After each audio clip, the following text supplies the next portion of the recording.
When I received that call, it was from a private number. It was also in the morning.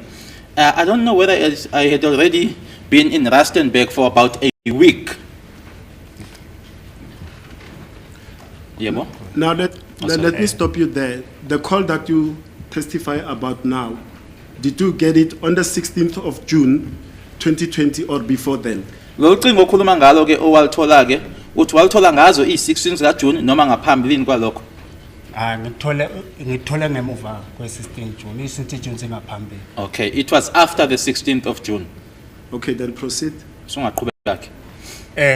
Mangifonela lo muntu oyangifonela angitshela ukuthi uyiphoyisa laseGoli, ngathi mina mawuyiphoyisa laseGoli ecela uchintshe private number ufanele ngenamba yakhe office ukuze ngizobona ukuthi serious yile leli office yaseGoli iphoyisa lo ngitshela lo. Then this person introduced himself or herself as being a police officer from Gauteng. I then said, if that is the case, then change the private number into a landline so I'll be able to see and confirm that indeed you are a police officer.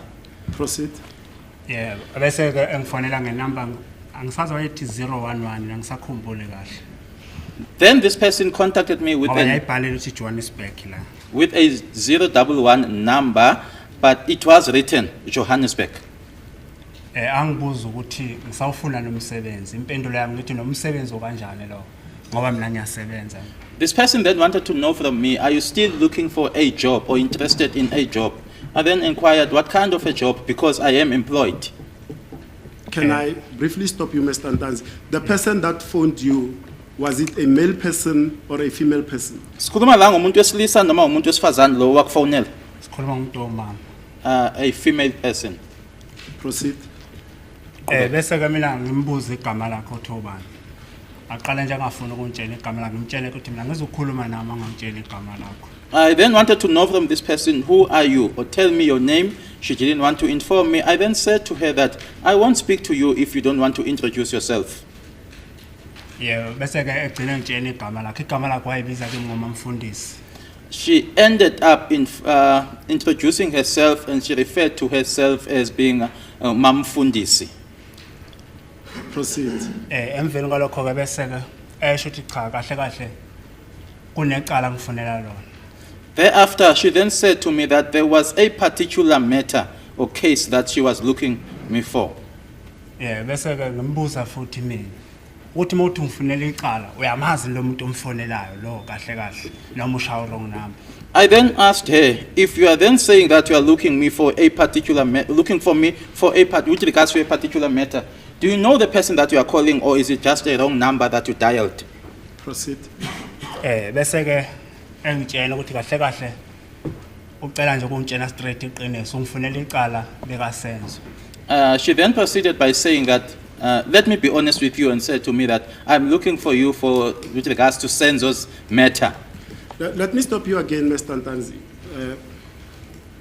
That telephone call I asked you previously, was it before the incident of the 16th of June 2020, or was it after? Lo cingo lo bengikubuzileke lo mbuzo lona ngaphambilini ke ukuthi kwenzeka lokho ngaphambi kwazo i16 noma kusemuva kwe16. I16 zazingakafika ngathi ungifonela before ngizoya kwi16 mina ngisuka ekhaya. So usho ukuthi ukufonela izingakashayi i16? Zingakashaya. It was before the 16th. Okay, I just wanted to clarify that point. Then what happened next? Kwase kwenzeka nike emva kwalokho?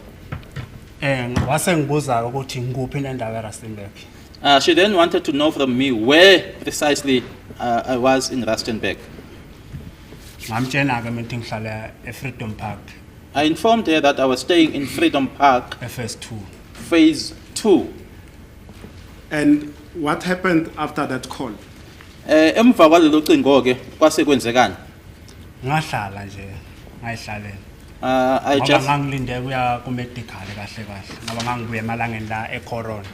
Okay, I just sat around there or sat there because I was expecting to go to medicals because I was just coming from, it refers to it as being Corona days. Uma uthi emalangeni kahle kahle uthi wabuya kuphi? Uma uthi wabuya emalangeni eCorona? Angathi asikade sivaliwe emsebenzini. Yeah, oh okay. Sikuthiwa akusasetshenziswa indaba Okay. yecorona. It was just after we had been requested not to come to work because of COVID. Now, I want to take you and direct your attention to the events of the 16th of June 2020. Do you recall the incidents that happened on that day? Ngizokuthatha ke manje ngikusekulona ke leli langa lange 16 zika June 2020. Uyakhumbula okwenzeka ngaleli langa lange 16 zika June? Yebo. Yes. What happened? Kwenzekani? Ngangilele endlini kwenokha abantu abayi2 I was sleeping at home and two people knocked, obhuti nje abayi2. two gentlemen. Let's clarify this. When you say you were sleeping at home, where is home? Uma uthi ke wawulele endlini kuphi endlini? Ngangilele lapha engirenta khona eRustenburg. Where I was Freedom Park phase 2. renting in Rustenburg, Freedom Park in phase 2. Do you know the address of that residence where you stayed in Ikheli June la lapho, 2020? ikheli la khona lapho uyalazi? Angisakhumbuli mase nginesikhathi. I can't remember it, it's been a while.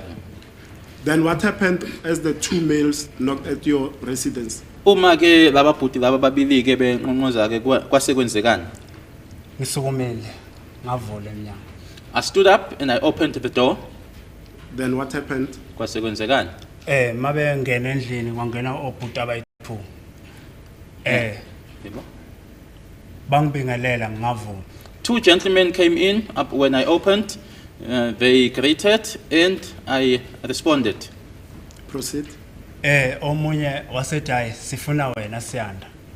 And then one of them said, "We are looking for you, Siyanda." Bese ngimbuza ke mina ngithi why ungibiza ngoSiyanda mina ngisuku Siyanda mina. I then asked this gentleman, "Why are you referring to me as Siyanda? Because I am not Siyanda." Let me stop you for clarity. The two gentlemen that knock at your door, you open for them and they say, "We are looking for you." Did they identify themselves to you? Laba babili ke abanqonqoza wabavule wasukuma wabavulela bangena babingelela ingaba bazethula yini noma basho ukuthi bawobani kuwena? Bazethule kimi sesiphandle la ngoba bathi bacela ukukhuluma nami phandle. They introduced themselves when we were outside because they requested me that we have a chat outside. And outside, we'll come back to in the house. Outside, who did they introduce themselves as? Uma bezethula ke bathi bangobani? Bathi bangamaphoyisa abayinje yangigama street lakhe wathi uyiphoyisa. They introduced themselves as police officers. He did not tell me his name, but just said he's a police officer. And now, one of them says, "We are looking for you." What's the name that he said? Siyanda. But Siyanda, what is Siyanda ngithi? Yes. And Yeah. because your name is not Siyanda, what was your response? Nanjengoba ke That. Kamala usho ukuthi ngoba wena angisiyana uSiyanda. Why wathini ke wena uma ethi wena kuyena Siyanda? Wathini wena umuphendula? Ngamtshela ngathi mina ngiseyo Siyanda. Ubani omtshela ukuthi ngoSiyanda wathi na ngilethe ID ufuna ukuconfirma ngeID. I informed him that I am not Siyanda. Who told you that I am Siyanda? Then he requested me to bring my identity document as confirmation. Proceed. Ngase ngithi nami ukuze ngikunike ID le ngicela ukubona na uthi uyiphoyisa ungikhiphele lokho zakho uthi uyiphoyisa ngizobona. I also made a request that seeing that now you are requesting my ID as confirmation, give me your confirmation as well so that I can see that you are indeed a police officer. And did that gentleman produce his Wakwenza- appointment card, or Sorry. both of them produced identification cards? Uma ufumcela ukuthi akuboniseke wakwenza lokho yena. Wakwenzwa yedwa lo wena omzimba. Yes, Ongangikhombisanga lo omunye nomzimba lo okahle nje. the one that was well built did produce it, but the other one who was just with the different build to the other one did not do it. And then how did you know him as? Once he produced that appointment card? Uthe uma sekutshengisa ke ikhadi lakhe ke lokuthi uyiphoyisa ke wabona ukuthi ubani.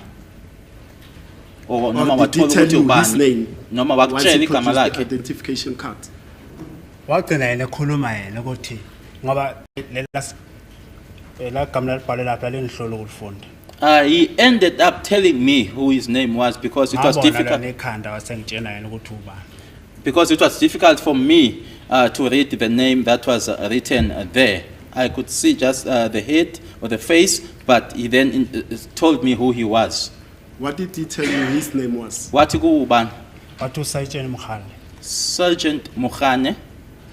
Okay, then proceed with what transpired. lo munye lo wabe sengitshela ngomkhane ukuthi hayi lo usayitsheni Mabhena. I was then informed by Sergeant Mukhane that my colleague here is Sergeant Mabena. Proceed then, what transpired? Emve ngalokho ke basebethi iphi ifone Thereafter, they then wanted to, abanika ke ifone yami i2 they wanted to know where my phone was. I gave them my phone, I2.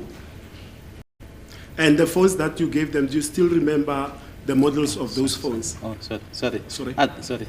I said, I thought maybe the witness was referring to a brand, but he was saying that I gave them 2 of my phones. Okay. Yes. So do you recall the models of those phones that you handed over to the 2 police officers? Lama phone amabili owabanikeza wona ke ingabe uyawakhumbula yini amagama awo ukuthi kwakuyimaphi iwaphi ama phone? yeah Yes. What were they? always Samsung J5 Samsung J5.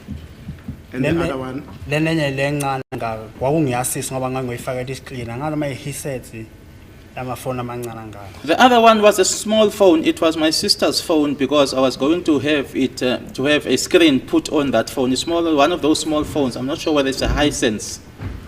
And what did the officer that you handed the phone to do with those phones? Lona ke owamnikeza amafoni wase enzani ke ngalawo amafoni owamnikeza wona? Ngamnika wawabuka wawaphatha wase yena khipha ifoni yakhe ekhwethini efonela lo muntu amfonela ngabona futhi sekuringa ifoni yami asikhathi ke sethi ke hamba uqoka ndoda sifona wena samba nawe. Looked at the phones, took out his phone, made a call, and then a call came through my phone. That's when he then said to me, go and get dressed. We are looking for you. And roughly what time did these police officers arrive at your place? Nkathi befika la uhlala khona kwakubani isikhathi? Kwakusebusuku ngoba phela ilanga belishosha lishona lezo nsuku lesikhathi angisasikhumbuli ngoba kwakusebusika kubanda. It was at night, and I'm not certain about the time because it was sunset was very early during those times because it was during the winter. And at the time the police officers came to your residence, were you by yourself or in the company of somebody else? Nkathi amaphoyisa efika lapha kwakho kwakuwena nje uwedwa noma ukhona umuntu owawunaye? Ukhona umuntu angena. I was in the company of someone else. And who was that person? Kwakubani? Lebuhile. Phethane isibongo sakhe. His surname is Phethane. And what was the nature of your relationship with that person? Nanihlanganiswa yini no Lebuhile? Sasithandana. We were in a love relationship.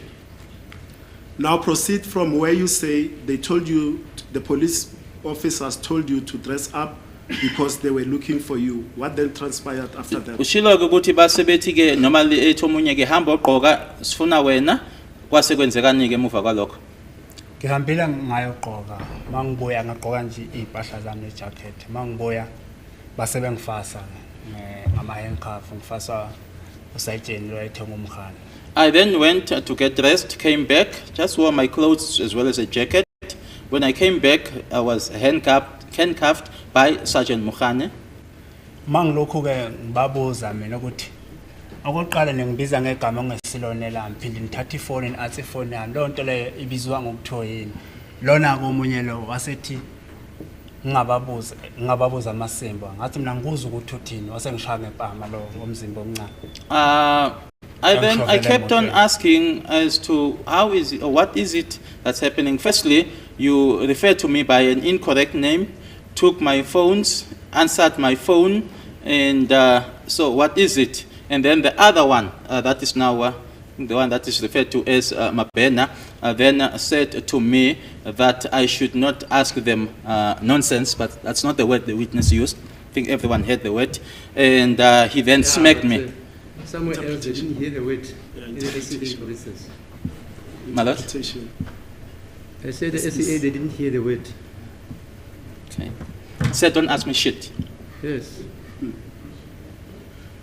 And where did this he slapped you, Mabena? Wakushaya kuphi mabhena? Wangishaya ngempama ngoba izandla zayifaswe so. The witness is pointing to his left side of his face and indicating he hit me here because my hands were tied like this, referring, showing to the back, to his back. And after that, what transpired? Kwasekwenzekani emuva kwalokho? Ngangena ke emotweni eFortuna lebehamba ngayo emhlophe. I got into the vehicle that they were traveling in, a white Fortuner. Where in that Fortuna did the policeman place you? Bakuhlalisa kuphi nendawo kuleyo Fortuner leyo? Ngangena ngasemveni kwakho mabhena nkosenkantolo. As I came in, I sat behind Mabena. And that motor vehicle, was it a marked police vehicle or a plain unmarked police vehicle? Kwakuyimoto ebhaliwe yini oyibonayo ukuthi imoto yamaphoyisa noma yayingabhaliwe? Ayengabhale ukuthi imoto ngabona ngo blue light sengingaphakathi. It was unmarked. I only noticed the blue light when I was inside the vehicle. Now, before you got into the car, did those police officers, Mohane and Mabena, whilst you were still at your residence, either inside the house or outside the house, did they confront you with some sort of evidence about what they were looking for you for? Nkathi ke nise lapha yana ningekayongena emotweni noma naningaphandle endlini noma niphakathi ke kukhona yini ubufakazi abathi naku esinako ngakuwena ke ingakho sikufuna nje ngoba sinalokho ngakuwena khona ubufakazi ababethi banabo ingakho bekufuna nje? Wangikhombisa isithombe nkosenkantolo. Pointed out a picture or a photo to me. Was it a physical photo or was that photo shown to you from a device? Isithombe lesi ukubonisa isithombe mhlambe usibonisa sisephepheni noma ukubonisa isithombe sise efonini? Sasisefonini. From a device, a phone. And can you describe the photo that was displayed to you? Ungasichaza lesithombe lesi owasitshengisa? Ungasisho ukuthi kusichaza ukuthi kwakuyisithombe sikanjani? Lapha enkantolo angasiboni. I haven't, sorry, correct. Angasiboni lapha enkantolo sengangasikhombisa ngomhana. The one that was pointed out to me by Mohane, I haven't yet seen it here in court. Describe that photograph. Awusichaze. Kwawumuntu wayegqoke iskipa semkhono emide. It was a person that was wearing a long sleeve shirt or t-shirt. Ngoba kwakuzithombe ezide wayegqoka iskipa eside engaveli ngapha singezansi. Ngoba kwakuyithombe ingake? Kwakuzithombe entathu. Because there were 3 pictures. You could see that this person is wearing a long sleeve t-shirt, but you could not see the bottom part. Yebo? Iskipa nje ngathi lesikipa nama zamadayisi lezi enabentole lapha esifubeni. This is what you would refer to in the township refers to as being the dice, but it has the diamond shape. And the third photo? Esesithathu? Esinye sasingavezi ubuso bonke. Sasiveza amazinyo kuphela. The other picture did not portray the whole face. It was only the teeth that one could see, but not the entire face. Thanks, Milo. Yes. Just to track back a bit, when the police officer said to you, now dress up, we are looking for you, did they tell you the case or anything that they were looking for you for? Uma bethi ke hamba ogqoka sifuna wena bakutshela yini ngecala noma yini kahle kahle le ababekufunela yona? Wayeseshilo ke umuntu ngifunela ecala la Senzo. He had already said to me or indicated to me that they were looking for me with regard to Senzo's matter. Now, Constable Mohane has testified in this court, and he testified that when he arrested you on the 16th of June 2020, he specifically told you that they were arresting you on Nongoma Case 186 of 10 of 2018. I'm sorry, it's 163 of 10 2020, the Nongoma case, it's a murder case. Did he tell you that? Usergeant Mohane nkathi ethula ubufakazi bakhe la enkantolo abakusho ke kule nkantolo ukuthi washo kuwena ukuthi ukubophela icala u163 ka10 2020 icala la kwaNongoma. Ay, Nkosi enkantolo kongiqala ukuzwa ngaye mayefika la. I heard that for the very first time from him when he arrived here, my lord. Now, when the 2 officers arrive at your place and they've now identified themselves as police officers and now they are going to arrest you for a particular murder case. Did they warn you of your constitutional rights? Manje ke kunalamaphoyisa amabili angenile futhi ke manje sebeyakubopha ke ingaba bachazela yini noma bakwexwayisa yini ngamalungelo onawo ngokomthetho sisekelo. Angikhumbuli. I can't recall. For example, did Mabena or Mohani advise you that you've got the right to remain silent? Umabhena noba uMokhane basho yini kuwena ukuthi unelungelo lokuthi uthule ungasho lutho? Inkosi enkantolo angikhumbuli ngoba umkhane mina sasingezwani ngelanguage la ekhuluma umuntu angangicishe ngimuzwe kancane lo munye lo ngoba wagcina ngitshela emveni kwesikhathi ukuthi ungumndebele angisizwe ilanguage ekhuluma ukuthi kuyahambiselana nesiZulu. My Lord, I do not remember because there was this language barrier between myself and Mokhane. We couldn't understand each other. The person that I could at least, not completely, my Lord, understand was the other person because he ended up telling me that he was Ndebele, which was a bit closer to isiZulu. Yeah, but let's continue regarding the rights specifically. Did he also warn you that you've got a right not to say anything to them and yes. This witness, your witness, twice, he says, I can't remember. That's fine. I That's can't fine. remember. All right.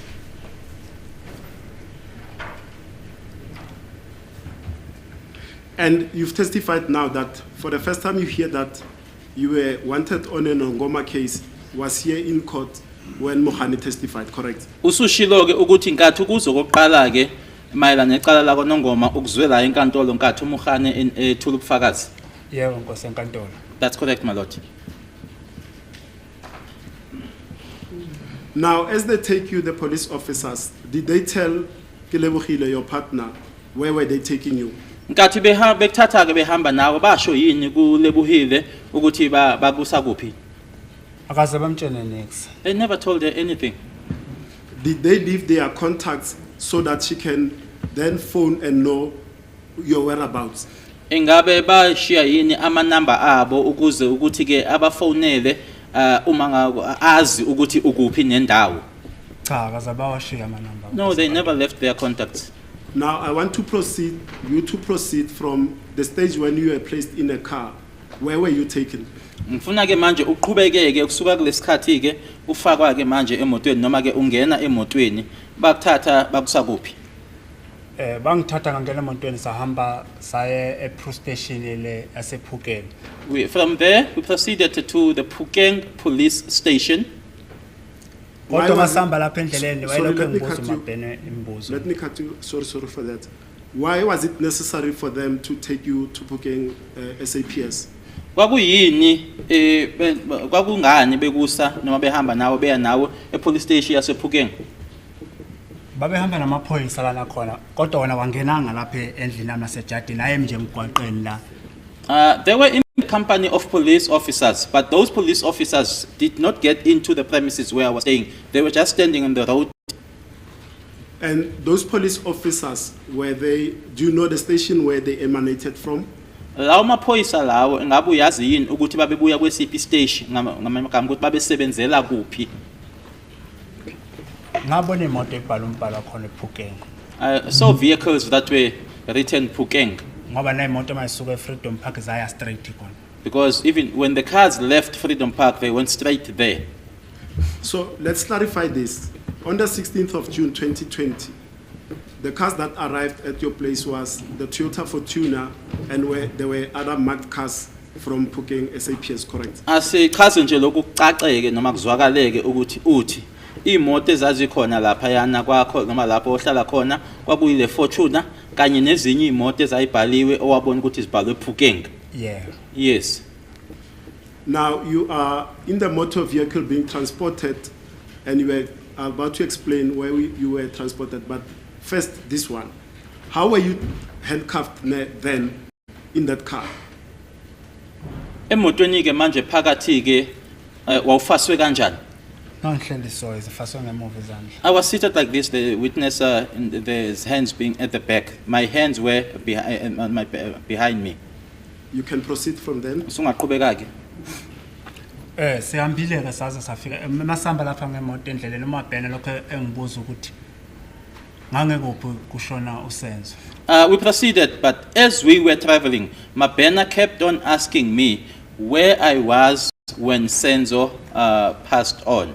What was your response? Wathini umuphendula? Ngathi mina angibuza ukuthi uthini. Lento ngibuza ngoba okokuqala usungishayela ngithi usangibini osangibuzayo ngoba phela uthi uzongibopha ngithi uza nento wena ozana uthi uzongibopha, so anginayo impendulo ngoba ngeke ngikhumbule ukuthi ngangeke. Wenza lento ubuyicele ukuthi ungayenzi ne? Yeah. Okay. Asiqale phansi uthini? Ngithi mina ngamphendula nkosenkantolo ukuthi angeke ngikwazi ukuphendula. I then responded to him by saying, I won't be able to answer you because Ngoba usungibeka isandla. you have already assaulted me.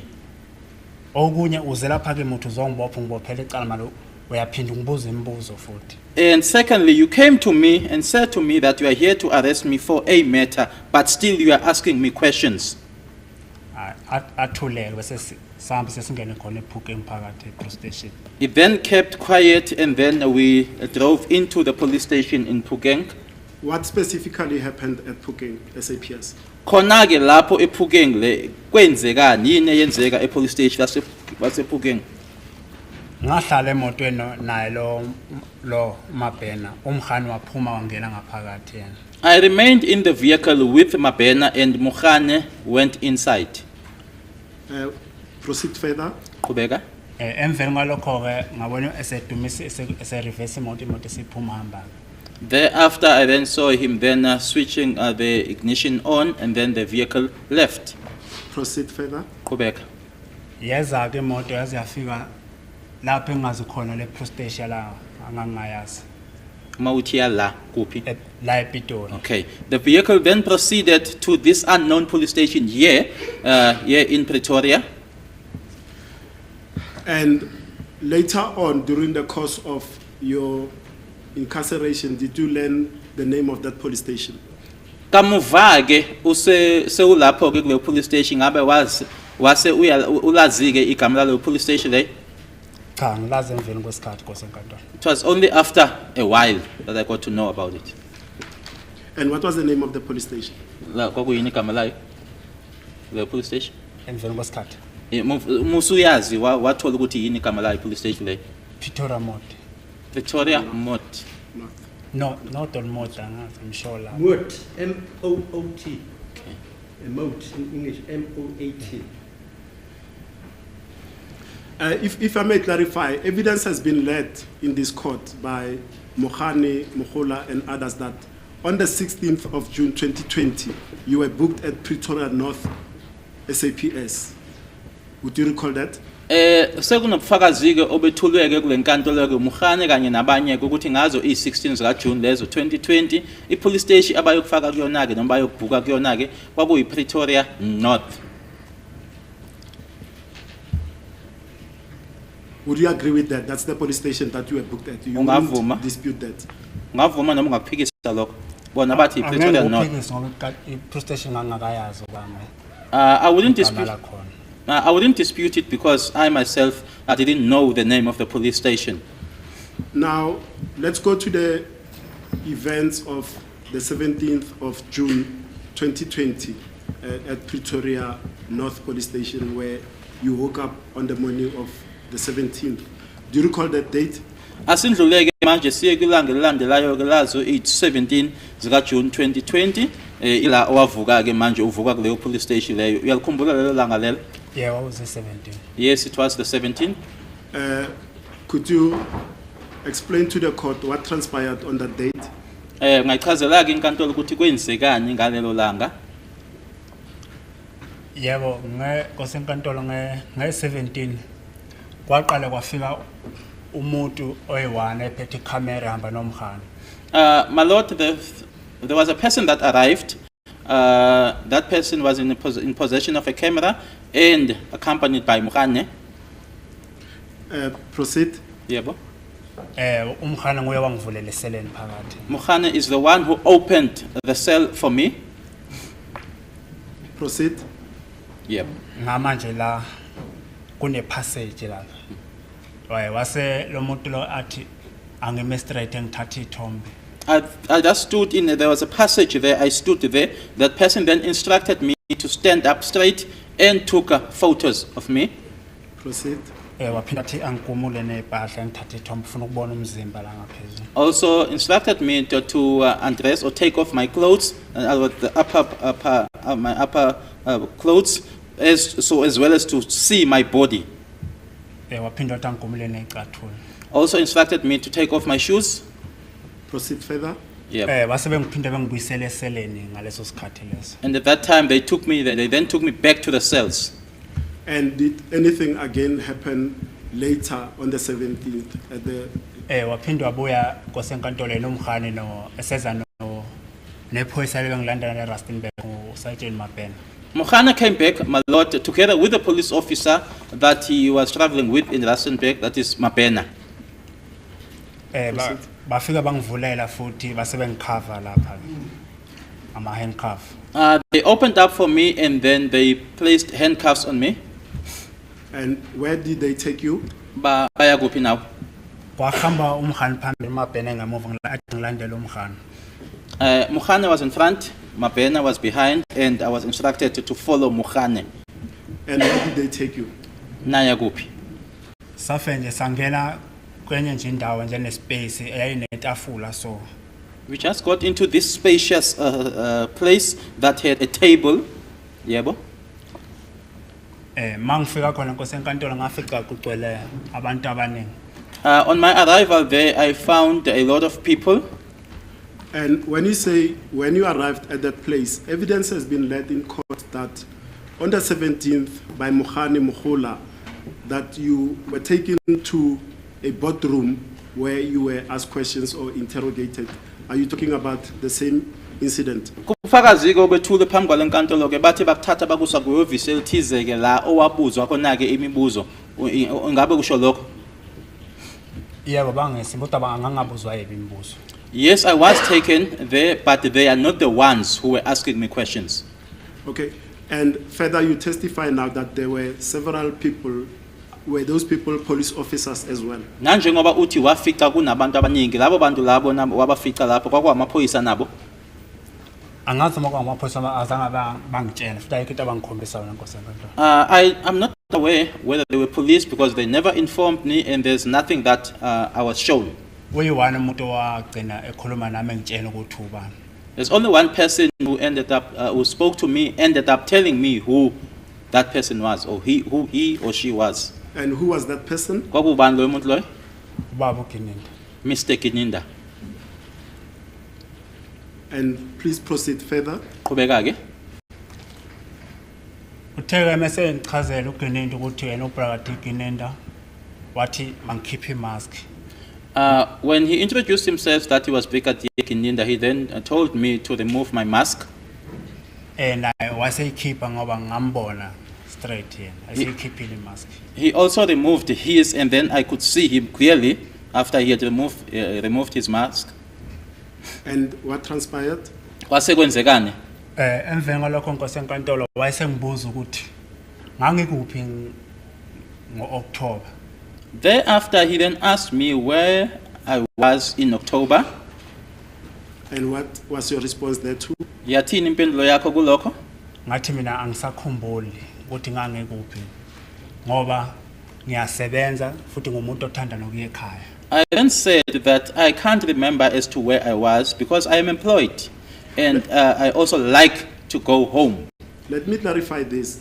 When he asked you where were you in October, did he specify the date and the year of that October? Uma ekubuza ukuthi wawukuphi ngo-October ngabe unyaka wawuchaza kanye ne-date wayichaza?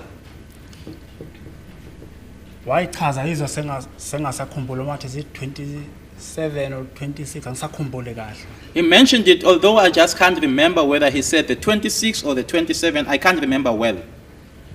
And you testify now then that you gave an answer that you've just proffered now. What then transpired? Uthi ke emuva kokuthi usumphendulileke kwasekwenzekani? Mase ngiphendula ukuthi angisakhumbuleka wasethi ke kimi ucela ukubona umzimba wami. One, ngoba ngangigqoka ijacket nje nemkhono emide neskipa seFabian ngaphasi asiyelo. he then requested me, after I had answered him, to take off my clothes. He would like to see my body because I was wearing a jacket and as well as a yellow Fabiani t-shirt underneath. Let's stop it there. I want to ask you several clarification questions. The several people that you referred to as being there in the boardroom, how many were there? Labantu okhuluma ngako nanjengoba usho ukuthi wafica kunabantu abaningi. Babe bangaki? Angibacountanga kusenkantolo ngoba bona babe baningi ngoba izitulo etafula so babegcwele so. I didn't count them, my lord, because there were many of them, as well as the chairs were right around the table. The reason I ask you that is that evidence has been led in this court to say the people that were in that board meeting was firstly Mabena, Mohani, and Mhula testified that she joined them towards the latter part of the meeting and that Gininda was not there. What is your comment? Imbangela ke ukuthi ngikubuze lokho ngoba ubufakazi obethuliwe phambi kwalenkantolo ukuthi abantu ababe khona lapho kwakuMabena, uMukhane, waze uMukhula wase ezoba ingxenye kamuva ke yaloyo mhlangano loyo. Kodwa ke kubufakazi babo bashilo bathi uGininda wayengekho lapho. Uthini wena kulokho? Wayekhona nkosenkantolo kulona iqiniso ukuthi wayengekho. He was there, my lord. It's not true that he wasn't there. Now, after clarified that, you are at a stage where you are requested to take off your clothes now for the second time that day. Who requested you to do that? Uthi ke kwasucelwa ukuthi ukhumuleke le impahla wawuyigqokile ukuthi ubani owacela lokho? Ngoye ubaba lo Gininda. It's Mr. Gininda. And proceed further. Qhubekani. So, from my understanding, when you say he said you must take off your clothes, you mean all your clothes? Remain being stuck naked or what? Ukuzwisisa nje kahle ke uma uthi ke wacela ukuthi ukhumuleke wathi ukhumule konke wawugqokile ube nqunu nje noma wathi ukhumuleni? Cha nkosenkantolo ngakhipha lokho kwangaphezulu kuphela ngasheka ngebhuluka. Only the upper part clothes, that which I was wearing on my upper body, my lord, as well as the shoes. Then what transpired after you took your clothes off? Kwasekuthini ke emuva kokuthi ukhumulile? Kwaseke uMabena waqala wasuMabena weza ke nkosenkantolo engibuka la. Wase ngibuza uMabena ukuthi akaze ngwenze namathathu futhi angaze ngiboshwe yini. Then Mabena stood up, approached me, and he looked at me, this part, the witness pointing to the upper arms, both sides, and asked me, have you ever made tattoos and have you ever been arrested? What was your response there to? Wathini muphendula? Ngathi mina ngiyaqala ukuboshiwa angizange ngiboshwe. I said to him that it's the very first time that I'm being arrested. I've never been arrested. And about the tattoos, had you had tattoos before? Wasuthini ke ngamathathu? Ngathi angizange bene tattoo. I said I've never had tattoo. Then proceed further. Qhubeka ke. Phinde wathi mangiphinde ngikhamisa umlomo ngawukhamisa umlomo. He also asked me or requested me to open up my mouth, which I did. Engibuka ngamehlo so yona yena uMabena nkosenkantolo. And Mabena himself was looking at me, my lord, with his eyes. Wasephinda engibuza ukuthi ngangalifaka ne igolide ngamtshela ngathi cha. He also wanted to know or asked me, have I ever had a gold tooth? I said no. Let me stop here. Now, in the boardroom, from the time you enter to the time when you are made to do all of those things, take off half-waist your clothes, open your mouth, let me check your tattoos. Did anyone explain your constitutional rights to you? Nikulelo kamera lelo ke nkathi ungena lapho zenziwa zonke lezi zinto oyibalayo ukuthi ukhamise ukhumule icathulo owugqokile la ngaphezulu ukhona nje umuntu wachazela ke ukuthi mayela namalungelo akho onawo. Ayangikhumbuli mina ngoba umuntu mezongena kimi ethi mina igama lami nguBaragwanath Gininda ebese ngibuza umbuthi ngangingekuphela ngaliso ayangikhumbula ngitshela ngamalungelo. No, I don't remember, my lord, because when someone comes to me, then introduces himself as being Baragwanath Gininda, then asks me where I was on a particular day, I then don't remember being asked about or being warned about rights.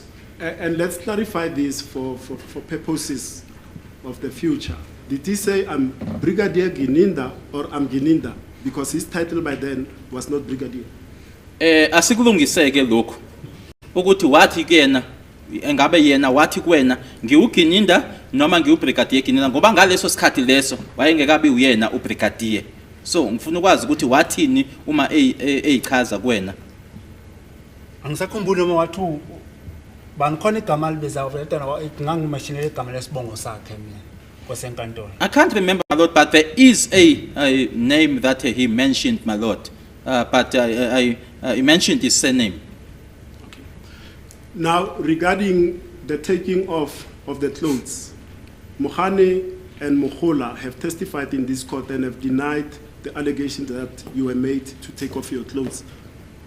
Mayelana ke naloko kushoyo ukuthi bakhumulisa ke owugqokile umkhane kanye naye umuhula kuyona lenkantolo nkathi bethula ubufakazi babo ke bakuphikile ukuthi bona bathi kuwena khumula impahla. Akusho ngobona vele ngikhomphahla washo uGininda ukuthi angikhumele impahla ngoba izithombe ngayithathwa ngefoni izithombe lezi zomzimba ngaphezulu ibhoda ngaphezulu. They are not the ones who instructed me to take off my clothes. It was Gininda who instructed me to take off my clothes, and a phone was used to take photos of me. Now, let's clarify this. You are asked to remove your clothes. They inspect you for whatever they're inspecting you for. You are asked to open your mouth cavity for the reasons that they said. Was there anything else that was asked of you regarding your appearance in 2014? Ngaphandle kwaleso soyishilo ke ukhunyuliswa ukhamisiswa khona okunye abakwenzisa kona. Wangithatha zona nje izithombe nalokho ke wasetha uzobuye ezekile. I took photos of me there after he told me that he would come back to me. Ngase ngihamba bengibuyisela emaseleni phakathi. I then left and they took me back inside the cells. Before you go on, did anyone in that meeting ask you about the type of hairstyle that you had in 2014? Ukhona yini kulabo owakubuza mayelana ke ukuthi ngo2014 inywele zakho zazi kanjani noma ihairstyle owawunayo ngo2014 ukhona kubona owakubuza ngehairstyle owawunayo? Lokho ngakubuza uGininda la ngibuza ngedread ngangaba nedread ngathi cha. That was asked to me by Gininda whether I'd had dreadlocks. I then said no. And was anything asked of you about your occupation? What were you doing in 2020? Ingabe khona yini I mean in 2014, I'm sorry. Owakubuzwa ukuthi umsebenzi owawenza noma usebenza phi noma wenza umsebenzi onjani ngo2014? Akazange ngibuza uGininda ukuthi bengenza umsebenzi mono wayengibuza yena kuphela ukuthi ngangikuphi ngedate so ngoba yena wayengibuza ukuthi mina ngihlala kuphi eFosolwas ngithi mina nkosenkantolo ngihlala eFosolwas. He never asked me that question because what Gininda was asking me where I was on a particular date, and he also wanted to know where I was staying in Fosolwas, and I said that I'm not staying in Fosolwas. eFosolwas ngiyangogidingo. I only go to Fosolwas when we have to perform, whether we are singing, we are dancing. And did the police officers, in regard to the so-called Senzo case, did they ask you about certain individuals? Can you repeat that one, sorry? Regarding the arrest on the Senzo in that boardroom, was he asked about if he knew certain individuals? Nkathi ke bekhuluma nawe laphayana ne bekubuza ke mayelana nelicala leli lika Senzo ingaba bakhona abantu abathize yini abakubuza ngabo Kulaba bephakathi abanye. Kulaba Babehleli khona la phakathi. Abona njengoba bekhuluma nawe nje Yeah. angithi bakubuza ukuthi wawukuphi ngelanga elithize kanye wawukuphi kathi uSenzo eshona. Ingaba kunabantu nyabakubuza ukuthi uyamazi ubani ubuza leyo nto ukuthi bakhona yini abantu ababekubuza ngabo ukuthi uyabazi yini umuntu othize uyamazi umuntu othize uyamazi. Awengakangibuzi lapho ngibuza emveni kwesikhathi. No, he didn't ask me that. He asked me that after some time. Now, both Mohane and Mohola have testified that when you were asked about your whereabouts on the 26th of October 2014, you said that you were at work. What is your comment? Bobabili ke umukhane kanye naye umuhula bathe uma bethula ubufakazi babo kulenkantolo ukuthi uma ubuzwa ukuthi wawukuphi ngazo i26 zika October 2014 wena ke wathi umbaphendula ukuthi wawusemsebenzini. Cha Nkosi enkantolo ngathi mina angisakhumbuli No. ukuthi ngangikupha ngabe ngangisemsebenzini ngoba ngangisekhaya. No, my lord, I said I cannot recall or cannot remember. I don't know whether I was at work or I was home. And by home, what do you mean? Uma uthe khaya, usho? Ekhaya eNatal kwaNongoma. Home in Natal, Nongoma. And at that meeting, did you inform Mohane that you are willing to take the police to your workplace in Carltonville? Kulowo mhlangano loyo washo yini kuMukhane ukuthi wena kuyimisele ukuthi ungawathatha amaphoyisa uye nawe emsebenzini eCarltonville? Angikaze ngisho lapho Nkosi enkantolo. I'm not- Uye kuphela wangivulela wathi ngingene emotweni ngayibona imoto isifika lapha engangisebenza khona ethi angikhombe ukuthi ngangisebenza kuyiphi shaft la. I never said that, my lord. I was just placed in the vehicle. I saw the vehicle driving, and the vehicle drove to my workplace. He then told me to point which shaft I was working in. Now, at the conclusion of the meeting in the boardroom, what then transpired? Seqedwa ke manje noma lowo mhlangano sowuphela ke manje kwase kwenzekani ke uma sebeqeda ke ngayo konke lokho abakwenzeka lapha kwase kwenzekani? Maqeda umhlangano lo ngoba uGininda wayelokho ethi angifuni ukukhuluma iqiniso ngombuzo mithi iqiniso lephi engizolikhuluma. When that meeting ended or finished, my lord, because Gininda kept on saying that I don't want to tell the truth, and I was asking him which truth must I tell? Yeah. And contextually, when he says you don't want to speak the truth, what was he referring to? Uma esho wayekhuluma ngani? Sikhuluma ngoGininda ke manje. Uma ethi ke wena ke awufuni ukukhuluma iqiniso, wayekhuluma ngani? Wayekhuluma ngecala la ngibophelelo nelengilapha Nkosi enkantolo. He was referring to the matter that he had arrested me for, the matter that I'm appearing in court for right now. And what were your responses to his questions regarding your whereabouts and your knowledge? Wasuthini ke kuwena mayelana nokuthi wawukuphi kanye nolwazi lwakho? Wathini wena uma umphendula kulokho? Mina ngamtshela ngathi angazi lutho Nkosi enkantolo. I told him that I knew nothing, my lord. And then now the meeting in the boardroom concludes. What then happens to you? What transpires? Kwase kuqediwe ke manje lana ke kulomhlangano la enhlezi khona kwase kwenzekani? Mase siqedile ukungibuza imibuzo khona elokhuza ayesiphethe isithombe. When we had finished asking me questions, there is a photo that he had. Yebo, Proceed further. yebo. Lezi thombe mayibeka la uyangibuza ukuthi ubani lo ngithi mina hayi angabade angibazi la. It's actually photos, my lord. And he placed these photos right here in front of him. He would then point, who is this, who's this, and who is this? I would then say, no, I don't know these people. And then what transpired? Kwase kwenzekani? Mangithi angibazi wase ngibuza ngesinye sasingale ngemuva athi ubani lo ngathi lo muntu lona ngimazi mina ethi wena nguwe lo ngithi hayi akusisi isithombe sami lo muntu angimazi lo. When I then answered and said, I don't know these people, then he pointed to a photo that was at the back and said, who is this person? I said, I don't know this person. He then said, no, this is you. I said, no, this is not me. I don't know this person. Yes, if I may refer as for photo, I think it's photo 47 of Exhibit S be displayed.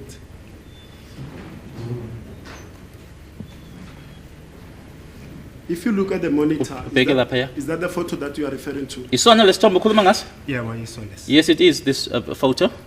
And when Gininda said the person that is depicted amongst the people that are there is you, which person did he point to as depicted in that photo? Imuphi lo ayekhuluma ngaye uma ayethi ke wena lona? Wayekhuluma ngalo Ungasonde? The witness is referring to the person with the cap on. I want to object to this leading of this evidence. Is this exhibit part of this trial within a trial?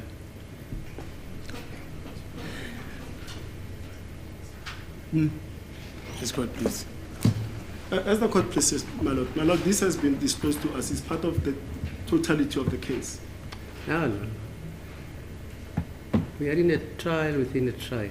We are not on a trial regarding the merits of this matter.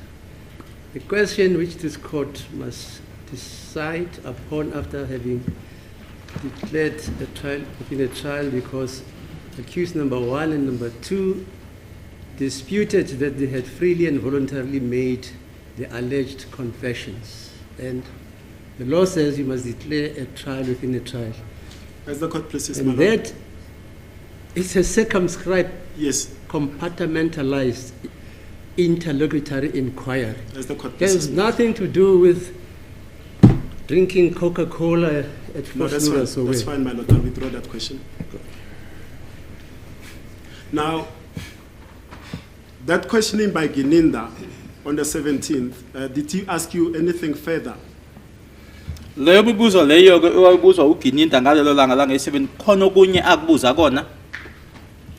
Hayi wathi nje maqeda ungikhombisa ithombe hayi basukuma bahamba mangithi ithombeleze angizanze Nkosi Katong. After pointing out the photos to me and me saying that I don't know the photos or the people on the photos, they stood up and they left. Now, let's move on to the events of the 18th of June 2020. Do you recall the events of that day? Uyakhumbula ke ngazo i-18th kaJune 2020. Uyakhumbula kwenzeka ngalelo langa lelo? Yeah. Yes. What transpired on that day? Yini eyenzeka ngalelo langa? Wafika usayitshela Mkhani Nkosi enkantolo e-police station. Sergeant Mukhane arrived at the police station, Proceed. Wangivulele eseleni wangitshela ukuthi mangivuke. opened up for me in the cell and told me to wake up. Let me just for clarity, what time did he arrive? Roughly what time, not the exact time? Ungathi noma ungeke usho ke isikhathi ngqo ke kodwa ungathi kwakungobani inkathi umefika. Wawusekuseni isikhathi ngingasazi isikhathi angisazi Nkosi enkantolo. It was in the morning, although I don't know the time, my lord. Proceed further. Usungaqhubeka. Mayethi ngivuke sambeke waseke engifaka ama handcuff la ngemuva. When he told me to wake up and that we leave, he then placed my hands right at the back and handcuffed me. Sambe sike siyophuma ngomnyango lo mawuphuma emaseleni lo uphuma lapha passage yamasela. We then went out of the door, that is now the door of the cells, my lord. In other words, the passage that is in the cells. Yeah, Then what happened? Mangifika lapho ke ngathola usayitsheni lo munye usayitsheni Mabhena. upon arrival there, that's when I found the other sergeant, Sergeant Mabena. Emduzane nemoto lemhlophe ye-white Fortune. He was standing close to the white Fortuner. Wavula ngangena phakathi. He opened and I went inside. Umkhani wasephinde ngena lendlela le angazi yanga ubulume ema-ofisini nini ngambone yale waphinde wabuya kwase start imoto sahamba. Mukhanya then went back towards the offices. He came back, switched on the vehicle, and we left. Sorry to cut you off. Did the police tell you why they were booking you out on that day? Ingabe amaphoyisa akutshela yini ukuthi kwakungani bekhipha ngalelo langa lelo? Cha Nkosi enkantolo akangitshenanga mina ngambona sesiseCartonville sethi khombe ishaft wawehla kuyo la ngoba amashaft aseCartonville maningi kakhulu. No, my lord, I only just noticed or saw when we were in Carltonville and I was told to point out the shaft where I had went down because there were too many shafts in Carltonville. Who was driving the white Toyota Fortuner? Fortuna lena kwakubani umshayeli wayo? Oyena usayitsheni Mkhani. Sergeant Mukhane. And did you give them any directions to go to your workplace? Ingabe wawubatshengisa yini ukuthi bahambe kanjani ukuyofika emsebenzini wakho? Cha. No. Mina ngibakhombe nje kuphela nesembuzo ukuthi iphi shaft la ngathi nazo ngoba vele isemgwaqeni. Uphuma nje emgwaqeni ungena khona. I only pointed out when I was being asked about the shaft because it is just close to the road. You just leave the road and then you are at the shaft. And which shaft number did you take them to? Iyiphi ishaft obayisa kuyona? Number 8. Number 8. Then what transpired when you arrived at shaft number 8? Masenifika ke kuyena ushaft number 8 kwasekwenzekani? Ngaba khombisa Nkosi enkantolo ukuthi yangisebenza la wasehla umkhani yedwa ngishiya noMabhena ngaphandle. I pointed out to them, my lord, that this is where I'm working. Mukhanya then alighted, my lord, and he went there alone, left me together with Mabena in the vehicle. Now, let me just pause here for a minute. On the morning of the 18th of June 2020, when Mukhane books you out, did he inform you of your constitutional rights? Ngalelanga ke lange 18 ka June 2020 ngathi ke umukhane ekhipha ke lapha emaseleni wakuxwayisa yini ngamalungelo akho? Angikhumbuli Nkosi enkantolo. I do not recall, my lord. Now you are at shaft number 8. Mohale has exited the vehicle. What then transpired? Nifikileke manje ku shaft 8 umkhane uphumile unishile emotweni nomabili nomabhena kwasekwenzekani? Wangena ngaphakathi Nkosi enkantolo. Waphinde wabuya wazongibiza mase sibiza nomabhena sase singena sonke futhi. He went in, he then came back, called both myself and Mabena, and then all three of us went in together. And by the way, the shaft that you went to show that the police officers took you to, it's at which mine? Ikuyiphi mine leyo shaft leyo khuluma ngayo?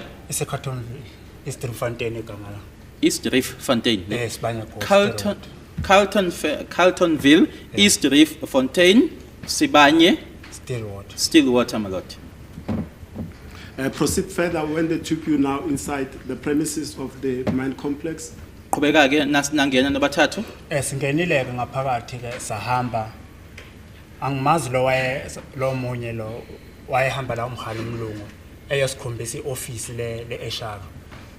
We then left, or proceeded, my lord. I don't know this white gentleman that Mukhane was with, went to point it out to the office. The white gentleman, for clarity's sake, is not a police officer. Is that an employee of the mine according to your observation? Umlungu lo khuluma ngaye kwakungasileni police, umuntu owayesebenza emine naye. Ngendlela wabona ngaye kwakuumuntu osebenza emine. Ngoba samthola ngaphakathi ngena umuntu osebenza ngaphakathi ngacabanga ukuthi umuntu osebenza khona. Because we found the person inside, I would then assume that it was someone working there. Ngoba ngeke ungene uyohlala ngaphakathi ungenalo icard. Because you would never go in, sit inside without having a card. Proceed further, sir. Yebo.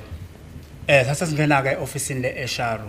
Wase ngibuza ke umkhani benomabhena ukuthi ngabe yiyona office eSharo lo ngathi mina ya yi office party umlungu lo wayephethe section le ngangisebenza akusuye lo. Then this office was then we were then taken to this office. I think the witness is saying HR office, if I'm hearing correctly.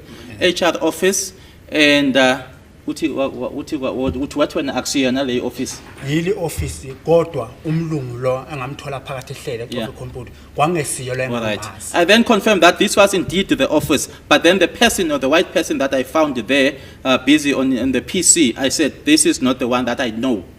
Then what transpired in that office? Kwasekwenzekani? Bakhuluma ke naphe language bebekhuluma ngangayizwa. They then spoke among themselves in the language that I couldn't understand. But eventually, what then transpired there? Did they get the information that they were looking for, or what happened? Kwasekwenzekani ke egcineni ngaba bakuthola lokho babekufuna noma kwenzekani? Wangibuza umlungu lo wayehleli phansi ngoba ukhuluma umfana kalo emayini. Wathi mangibize kune number ebizwa eqala ngo Z emayini. Okay. This white gentleman, my lord, then asked me or spoke to me because in the mines you don't speak proper language. It's just a mix, what would be being referred to as being Sfanagalo, and then asked me for a specific number that starts with a Z. Yebo? Ngambizela ke number ke asephuma kamaphepha base bawathatha lamaphepha la bewabuka bona omkhana aza ngiwabone mina ukuthi la kunjani babewabuka bona hayi mina. I then mentioned the number, then documents were printed out. They looked at those documents. I didn't see the documents. They were the ones that were looking at the documents. Then what transpired after they received the documents? Kwasekwenzekani? Masiqeda ukwathatha Nkosi enkantolo kwasase sihamba sawophuma futhi ngegate. Took the documents and then we went out of the gate. And what happened outside the gate? Kwenzekani ngaphandle egate-ini? Masifika egate wase ngibuza umabhena ukuthi imedical le ukuyisebenzisa usebenza la ngabe kuphi yona ngathi mina iphezulu duzana nehostel lapha engangihlala ngakhona. Mabena then wanted to know from me the medical that you were using whilst working here in this mine. Where is it? I then said that it is closer to where I am staying. And what happened? Kwasekwenzekani? Inyukile ke imoto masifika khona egate la khona ngathi kulapha imedical enziwa khona. The car then drove up On arrival there, I then pointed out that this is where the medical is done. What happened when you get at that center? Uma senifika khona lapho kwenzekani? Sangena ngaphakathi kusenkantolo mawefika ngaphakathi bathi bacela ifayela lami la esibhedlela. We went inside, my lord, and when they got there, they then requested for my file from that hospital. What then happened? Kwathini? Wababuza kusisi ukuthi ifayela nivumelene nomnikazi ukuthi silikhiphe ngoba phela fanele sikhombise nama license yonke into yenu. The lady then inquired from them, did you, is this now in agreement together with the person, was the patient, because you also have to produce your documents. Proceed. Yebo? Base bephendula ngabazi bakhuluma nabo bengayibhekisi ke lo phendulo bekhuluma bodwa lapha. They then responded, but I couldn't hear what they were saying because that was not directed at me. They were speaking amongst themselves. Wase ngibiza kusisi ngaphinde ke ngambizela yona le nombolo eqala ngo-Z ngoba ngeke liphume lingabiziwe inombolo le yami. The lady called me. I then mentioned the very same number that starts with AZ because the file won't come out if that number is not mentioned. Then what happened?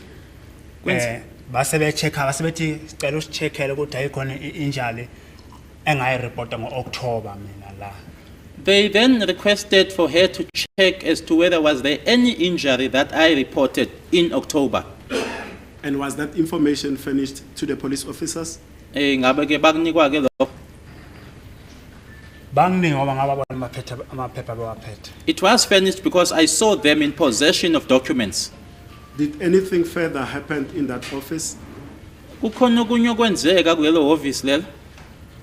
Mabethetha amaphepha siphumile futhi saya kuphi ngaphandle kwegate samaduzane nemonto. When they took those documents, we went out, outside the gate next to the vehicle. And what happened outside the gate at the vehicle? Kwenzekani lapho? Mina bangivulelile ngangena emotweni. They- Bona bamaphandle. Okay, they opened for me, I got into the vehicle and they remained standing outside. And then what happened thereafter? Kwase kwenzekani? Babekhuluma nefoni ngangezwa ukuthi bakhuluma nobani nefoni ngoba akuphela ngisho isikhathi esinganani ngabona sekufika yena ubaba lo bengibuza imibuzo nge-17 wathi ubaba uGinenda nomama lo wayethi umamfundisi. They were then speaking, my lord, using the phone. I couldn't hear what they were saying or who they were talking to. And then after some time, this gentleman that was asking me questions on the 17th, Mr. Gininda, arrived, as well as the lady who introduced herself to me as Umamfundisi. Now, for clarity's sake, you've seen the person in court and you've heard her name being said in court, her real name, that Mamfundisi. What is her real surname? Umbonile lo muntu okhuluma ngayo lo wena uthi umbiza uMamfundisi, umbonile noma ke futhi wezwa nala enkantolo uma bebiza igama lakhe ke. Batheni uma bebiza igama lakhe noma isibongo sakhe la enkantolo? Nkosi enkantolo isibongo sakhe ngiqala khona la ngathi ba Mkhula or Mkhola la. I heard the surname for the first time here in court. I think they said Mkhula. Now you are outside the gate. Brigadier Gininda arrives with Sergeant Mkhula. What then transpires? Take it from there. Kufika ke uGinina noMkhula kwase kwenzekani? Bafika ke uSargeant Mkhalante ephethe amaphepha bafe babuka lamaphepha bembodwa la phandle. On their arrival, Sergeant Mkhula was in possession of documents. They looked at those documents as they were standing outside there by themselves. Then Yep. what happened? Emveni kwalokho ngambona yena ubaba uGinenda Nkosi enkantolo ebuyela ngaphakathi lapha esibhedlela lapha bekade siphuma khona. I then saw Gininda going back to the hospital that we were coming out of. Did he go by himself? Or Ehamba was yedwa. he accompanied by? Ehamba yedwa ngoba bawu-3 ngangishiyeke nabo ngaphandle. Alone, because the other three remained with me outside. Did there come a point when he returned from inside the complex, Gininda? Ingaba sikhona ke isikhathi la abuya khona ke. Ngaba nje nanjengoba wangena wabuya futhi. Wangena waphinde wabuya esebuya sekuthenje kuba nesikhathi esincane waphinde wabuya weza lakithi Nkosi enkantolo. After some time or a short space of time, he came back to us. And what happened when he returned to the cars? Uma sebuyela ke emotweni kwenzekani? Waqala naye wakhuluma nefoni khona la phandle. Mayekhuluma nefoni ngazi ukhuluma nabani. Emveni kwalokho wasevula emotweni ukuthi namanje Ngifuna ukumtshela iqiniso na ngimbuze ukuthi iqiniso lephi engizokutshela lona. He was speaking, my lord, using his phone. I don't know who he was talking to, and then opened the vehicle, asked me, "Are you still not wanting to tell the truth?" And then I asked him, "What truth?" And in relation to, for context purposes, when he says, you still don't want to tell me the truth, did he relate in respect to what aspects? Uma ethi awukafuni namanje ukhuluma iqiniso, washo kuwena ukuthi ukhuluma ngani? Wangitshela ukuthi awufuna ukukhuluma iqiniso into bengibuza ne-boardroom to wawukuphi ngokushona kaSenzo na. He said to me, "Are you still not wanting to tell the truth with regards to what I asked you in the boardroom as to where you were when Senzo was killed?" And what was your response? Wathini muphendula? Impendulo yami nkosenkantolo kuye ngathi mina into ongangibuza zona leza la emsebenzini nanokuthi ingome kuphi ngakuphendula ke lapho. I told him that the only things that you can ask me about work-related issues, and also where we have to gather for dance or for a song a ceremony, there I can answer you. What then transpired after that? Kwasekwenzekani ke emuva kwalokho? Wathi angimhloniphi ngathi mina angazi lokho kusho kwakho lokho baba. He then said that- impendulo engcono. He then said that disrespecting him, I then said to him, that's what you are saying. Then what happened? Kwasekwenzekani? Basebema ke phandle bona bekhuluma ke. They- Into bekhuluma baba 4. They stood outside, they were talking amongst themselves, the four of them.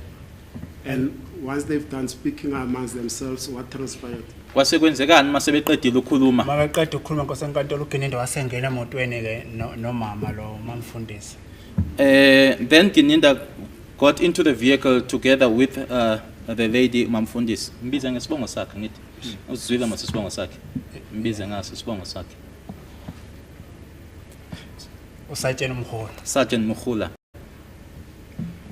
Then what happened? Kwasekwenzekani?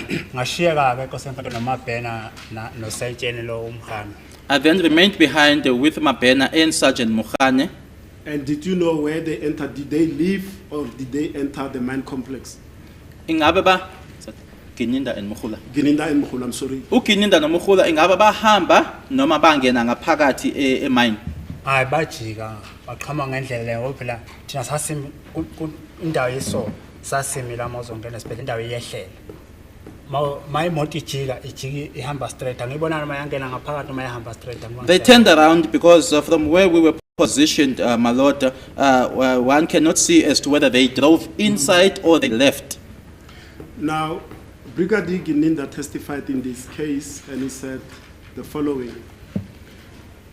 At Carltonville, at Sibanye Gold, upon his arrival and those investigations were done, he got into the motor vehicle that you were in and he indeed questioned you about the case that he questioned you about. Do you recall that? Kubufakazi bakhe ke abethule kuyona ke lenkantolo uBrigadier Gininda uthi ke impela ke wayekhona ke lapho eSibanye kwenziwa ke lolo phenyo olalwenziwa khona lapho wasengena emotweni ke owawukuyona wena impeleni ke wavuma futhi nokuthi ke wakubuza imibuzo. Iphutha ke nkosenkantolo lona iqiniso. No, that's a mistake, my lord. It's not the truth. Then he testified that indeed you denied any knowledge of the allegations that he was asking you about. Empeleni ushilo ke nayo ke ebufakazini bakhe uBrigadier Gininda ukuthi wase wena ke uphika ukuthi cha awazi lutho ke wena ngeinsolo lezi yena ayekubuza ngazo. Yebo uqinisile nkosenkantolo. Yes, he was telling the truth, my lord. He further testified that he then confronted you with a photo of an identity kit that was published in the newspaper pertaining to the murder of Senzo Meyiwa, and that you denied that the person that he pointed at on that photo depicted wearing, on that identity kit, depicted wearing a hoodie resembled you. You denied that and you said it's a case of mistaken identity. Uthi waseqhubeka ke ekubuza ngesithombe isithombe ke manje esasigcweleke esasikhishwa ke emaphepheni somuntu lapho owayegqoke ihoodie wase wena ke uphika ke uthi cha loya muntu loyana ke akusiwena ke iphutha leli elenziwa lapha yana noma iphutha lelo alenzayo ukuthi uwena loya okulesa sithombe. Nkosenkantolo isithombe lesikukhulunywa ngaso ngiqala ukubona sivezwa la.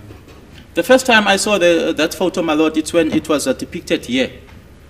that after that, he then exited that motor vehicle and he was walking towards his motor vehicle when one of the officers, he didn't identify which one, called him to say that you, Mr. Ntanzi, wanted to talk to him again. Uthi ke waphuma ke kule moto oyehlezi kuyona imoto le ogibele kuyona wena ehamba ke eya kule moto ayehamba ngayo yena kodwa ke elinye lamaphoyisa kula maphoyisa ayelapha akashonga ukuthi yiliphi lase limbiza ke lithi wena ke Ntanzi ufisa noma ufuna ukukhuluma naye.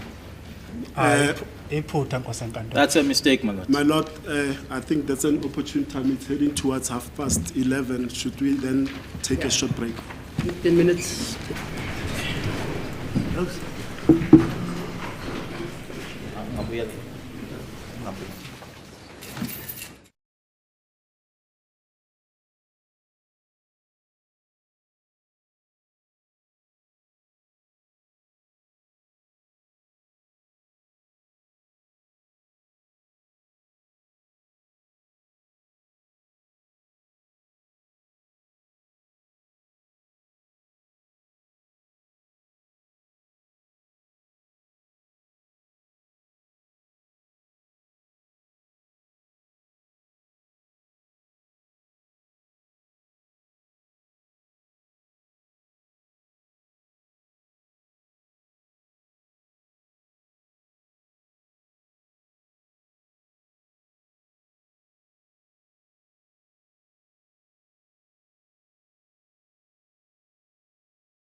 you made certain utterances, remarks that to him tantamounted to a confession. What is your comment?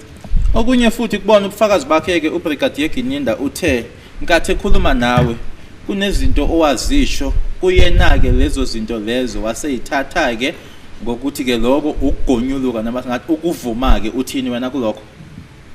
Ngiyaphikisa nkosenkantolo angivumelani naso. I dispute that, my lord. That at that stage, he then proceeded to read you or to explain or advise constitutional rights to you. Uthi ke emuva kwalokho yila aseqale khona ke manje ukuthi asexwayisa ke ngamalungelo akho ngokomthetho sisekelo.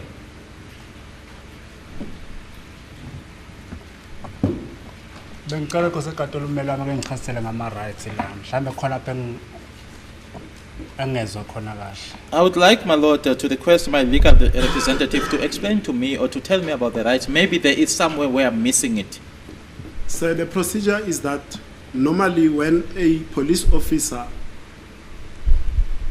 questions you and intends to arrest you relating to an offense, there are certain rights in terms of the Constitution Act 108 of 1996 that he must advise or explain to you. Umthetho ke uthi uma iphoyisa likhulumisana nawe noma linenhloso lokuthi ke likubopheke ukuthi ke kufanele ngokomthetho sisekelo ke abe nezinto akutshela zona ke noma ake akwexwayisa ngazo ilezi kuma kusezichazwa ke noma ibizwa ke manje kuyethiwa ke umuntu unelungelo elithile unelungelo elithize unelungelo elithize ngokomthetho sisekelo akwexwayise. Nkosenkantolo azikho nkosenkantolo zexwayisa ngazo. No, my lord, there were no warnings that he gave me. Yes, as I tried to do that earlier, but you answered the question and I was curtailed to answer that right. So let me give you examples. Paramount of those rights are you are told that you've got the right to remain silent. Did Gininda warn you of those rights at Carltonville? Akubalekile ke kulawo malungelo ukuthi kumuntu akutsheleke ukuthi yabona njengoba ngikubopha ke manje unelungelo lokuthula lokuthi ungasho lutho kumina. Ingabe uGininda wakuxwayisa nini ngalelo lungelo lelo? Cha nkosenkantolo azange. No, my lord, he didn't. Did he advise you that anything that you say to him may and will be used against you in a court of law?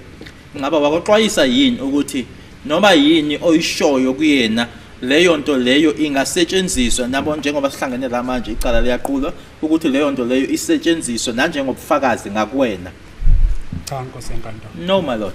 Did he explain to you that you've got the right to have an attorney present during questioning? Ingabe wakutshela yini ukuthi unelungelo lokuthi unganommeli abe khona ummeli njengoba yena ekhuluma nawe ekubuza imibuzo ukuthi ngaleso sikhathi akubuza imibuzo unelungelo lokuthi ummeli wakho abe khona uma ekubuza imibuzo? Cha nkosenkantolo. No, my lord. Did he also explain to you that you've got the right, if you don't have financial means, to be provided with a lawyer at state expense? Ngabe waqhubeka yini akutsheleke uma kuukuthi awunayo imali yokuthi ufuna ummeli ngabe ngaphandle ozomkhokhela ukuthi ke ungasenza leso sicelo leso ke kumbuso wona kuzokutholela ummeli bese kuba umbuso okhokhela lo mmeli loyo? Cha nkosenkantolo. No, my lord. Did he explain to you the right that you have to challenge the legality of your arrest? Ingabe wakutshela yini ukuthi unelungelo lokuthi ke ungabe usemanje ke usebenzisa umthetho ke ukuthi ubhekisise indlela oboshwe ngayo ukuthi indlela esomthethweni yini noma ehambisana nomthetho? Cha kaze ngitshene nkosenkantolo. No, it looked like colored. Mask so. Sorry, they looked like colored, but the other one was hidden himself with a mask. The one with who's not hidden with a mask, did he at any stage testify in this court? Omunye lona ke owayengayifakile imask ingabe mhlambe wayezile la inkantolo ezethula ufakazi? Yebo ufikile. Yes, he did. What is his name? Ubani igama lakhe? Igama lakhe ngilizwe khona lapha enkantolo ukuthi Jonathan. I heard his name here in court, Jonathan. And in that GTI, were there the guy with a mask on, and Jonathan, was there any other occupant in that car? Why in the GTI. hayi GTI babe bayi-2 There were 2 people in the GTI. Now, the occupants of the hard body, can you describe to the court how many were they? Babe bangaki ababegibele kwi-hard body? kwi-health bodies ngingababonanga kahle phakathi ngoba kwaphuma abantu abayi-2 angibabonanga ukuthi babe bangaphakathi. I couldn't see as to how many they were inside, but 2 people alighted from it. And those people, were they male or female persons? Kwakubantu besilisa besifazane, Kwangabobhuti. gentlemen. And now, just for clarity's sake, the 2 cars, were they police cars or were they normal civilian cars? Le moto ebili lezi kwakuyimoto zamaphoyisa noma kwakungezona imoto zamaphoyisa? Lena yodwa ngoba yayinomaki le iGTI le ehamba uJonathan yona yayibonisa ukuthi imoto yamaphoyisa yayingabonisi le mhlophe. Because the GTI was marked, it indicated, there was an indication that it was a police vehicle, but the other one, the hard body, was not marked. And the occupants of both cars, the Nissan hard body and the GTI VW motor vehicle, were they clothed in civilian clothing or were they in uniform? Labantu laba ke kuzo zoyimbini le imoto lezi ngaba babegqokele nje impahla zabo noma babegqoke ke impahla zomsebenzi ezitshengisayo ukuthi ke basemsebenzini. Abegqoke impahla zomsebenzi kwasenkantolo. They were in uniform. Including the 2 persons from the Nissan hard body. Nalaba laba babephuma hard body nabo. Ngabona laba baphuma beza ke mababili. I saw the 2 that came to me, or that got out and came towards me. Now, what transpired once these 2 cars arrived at the engine garage where the Toyota Fortuner was parking? Seyifikile ke le moto embili lapho ke egarage engine kwasekwenzekani. Nkosi enkantolo iGTI yangena yagudla yona iFortune ngoba iFortune yimibo yangena la i-hard body yayimisongo ngemuva so zilandelene kodwa nale ngaphambili iGTI. As these 2 cars were following each other, the hard body following the GTI parked next to the Fortuner and the hard body was just behind. Then what transpired? Kwasekwenzekani. Wasephuma komabhena lapha naye emotweni ngoba wayebuya angena emotweni ngoba kwakubanda. Mabena then alighted from the vehicle because he would go in and come out of the vehicle because it was cold. Proceed further.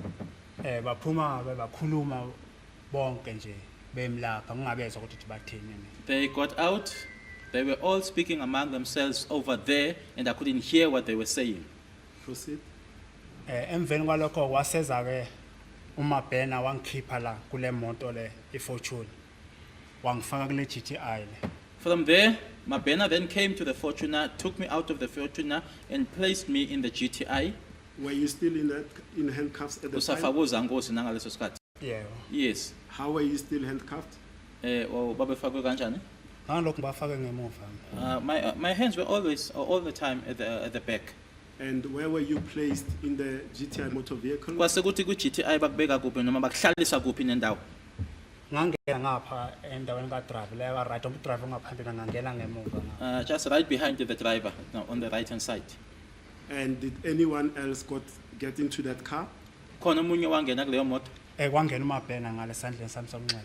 On my left side it was Mabena. What then transpired in that motor vehicle? Kwasekwenzekani ke? Ngoba phambili lo ehleli phambili no Jonathan. Yena wayelokho ehleli nje lapha ya. uJonathan ehleli la. The other one, the person that was with Jonathan was on the left, that is now in front, and Jonathan was just seated there. What then transpired? Kwasekwenzekani? Kwaseke uJonathan ejike ngibheka kwase kusondela ke ubaba wayiproducer ke moto ngobuthelezi. Then Jonathan turned around and looked at me, and then certain gentleman then introduced himself as Buthelezi. Yes, we may have missed that one. Where, in relation to the GTI, there's Jonathan in front passengers, driver's side, front passenger seat, unknown man. The left is Mabena, the right is you. Where is Jonathan in relation to those positioning? The driver is Jonathan. Yes. There's an unknown male person with a mask on the front passenger seat. Yes. On the left rear, it's Mabena. Yes. And the witness is on the right, Yes. behind the driver. Yes. Where is Buthelezi? Okay. Kulabantu babalile bonke la emotweni angithi ushilo ukuthi ubani ohlezi kuphi wayekuphi nendawo yena uButhelezi wayephandle khona la ngoba isivalo sasingavaliwe sasivule eduze kwakho. eduze kwami. He was outside just right next to me because the door was not closed. Yes, then what then transpired? Kwasekwenzekani? Waseke mengitshena igama lakhe Nkosi enkantolo wasengibuzela nami sengimtshene lami ukuthi ngoba. Introduced himself, asked me who I was, and I also told him as to who I was. Who introduced himself? Ubani lo wayichaza? Nguye qala. He introduced himself first. Yes, who is he? Sikhuluma ngobani la? Sikhuluma ngobaba uButhelezi. Buthelezi. Okay. After that, what then transpired? Kwasekwenzekani ke emuva kwalokho? Emveni kwalokho ke wasengibuza imibuzo naye ukuthi ngelanga lelo khoza le October yizo sengazi ama 26 or 27 wathi wawukuphi ngale date le. He then also asked me questions about a day, although I can't remember whether it was the 26th or the 27th in October, and asked me as to where I was on that particular day. Proceed. Ngase ngimphendula mina Nkosi enkantolo ukuthi uma ukuthi ngangingekho emsebenzini ngisuke ngisekhaya. I then answered him that if I am not at work or if it is that I wasn't at work, then I would be at home. What happened next? Yebo. Waseke engitshena ukuthi into ayifunayo iqiniso. He then told me that the only thing that he was looking for was the truth. Ngimbuze nami Nkosi enkantolo ukuthi liphi iqiniso lelo olifuna ngapha ngiyaphendula. I then asked him, which truth are you referring to? Because I am answering you. What then transpired? Yebo. Waseke qhamuka umfo elingana nje nami wayenomzimba nje. Mude futhi. And Manje then- igama lakhe ngigcine ngaze ekugcineni ukuthi Maphumulo. And then a guy, my lord, who is my height, but he is bigger than me in build, then appeared, and I ended up getting to know his name, that it's Maphumulo. What happened when Mapumulo came? Makufika Maphumulo kwenzekani? Naye wafika wangitshena lento ibikhunya ngoButhelezi Nkosi enkantolo ukuthi into abayifuna kimi iqiniso. He told- Ngiphinda ngibuza ukuthi liphi iqiniso olifuna apha ngiyaphendula. He told me the same thing that Buthelezi told me, that the only thing that they were looking for or that they wanted was the truth. I said to him, but which truth? Because I'm answering you. What happened next? Yeah. Emveni kwalokho kwase ngikhuluma bhena ngapha ecele kwami sekhuluma ukuthi yababona laba batabala kuwe la. Lembuzo bakubuza noma ungafuna ukwatshena iqiniso. Uzophuma ngikushiya emotweni. Then Mabena answered and said that, you see these people that are here, if you don't want to tell the truth, I'm going to leave you in the vehicle. I'm going to get out of the vehicle and leave you here. Then what happened? Yebo. Emveni lokho ke na uMabhena ngimbuza liphi iqiniso mina Nkosi enkantolo ukuzolikhuluma kuwe Mabhena ngani ngoba ngiyaphendula nami angengekho emsebenzini usuke ngisekhaya. Then- And negoli lelo ngibuza ngani igola nilazi. Ngazi lapho kugidwa khona uma ngibuthi ingoma eground resole kuphi lengoma. Ya ngafe ngikhombisa ingoma igidwa la. Then what I happened? also answered Mabena and said, but which truth are you referring to? Because I am answering you, and I am not familiar with Gauteng. If you were to ask me where is it that the performance is being held, or where the song as well as the dance, then I'll be able to point that out to you. Then what happened, sir? Yebo. Emveni kwalokho ke Nkosi enkantolo ngabona uMabhena ke khipha uplastic wase Truent. Ewufaka ke emekhaya. Thereafter, I saw Mabena producing a Truworth plastic bag and placed it over my head. Describe that plastic bag. Awuchaze lo plastic. Plastic wase Truent oba uplastic wase Truent usilver lawa wa silver manje ubhale uthi Truent la. It's a La silver phakathi naphakathi. Truworth plastic bag, and it's written the Truworths. Now that bag is placed over your head. Proceed from there. Wawufaka ke ekhanda kuwena qhubeka.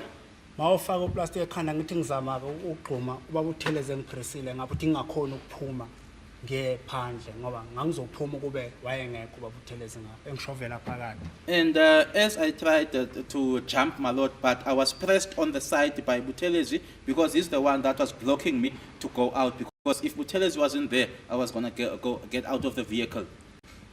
How did you feel as that plastic bag was placed over your head? Wazizwa kanjani ke ngaleso sikhathi uplastic lowo ufakiwe kuwena ekhanda?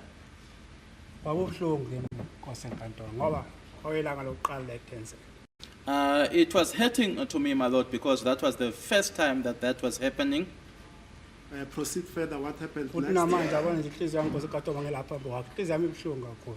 Even now, my lord, as I'm before you here, my heart is very painful.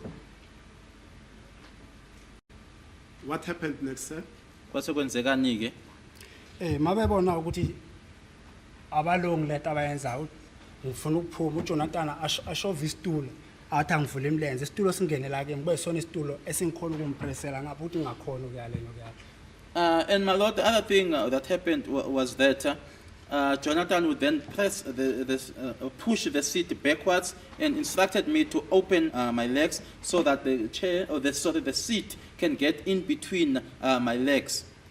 And how long do you estimate that for the first time the plastic bag was held over your head? Cabanga ukuthi ke uplastic lowo wawugcinwe noma ufakwe la kuwena ekhanda isikhathi esingakanani? Angeke ngikwazi kwasekatolo kumashini isikhathi ngoba babawufaka bethi mangifuna ukukhuluma bazozwa ngami. I wouldn't be able to tell the time, my lord, because they would place the plastic and they would say that if they would hear from me if I wanted to talk. And was that plastic bag at some stage removed from your head? Ngabe sikhona yini isikhathi la khona ku plastic lowo wasuswa ekhanda lakho? Babawususa mangithi manene ke. When I would say to them stop, and then they would remove it. So from what I'm hearing from you, are you saying that the plastic bag was repeatedly placed over your head at different times? Engikuzwa kuwena ukuthi uplastic lona babephinda ngathi babewufaka bawukhiphe yiloko babekwenza kuwena. Babawufaka mangithi mina manene ke bewukhiphe.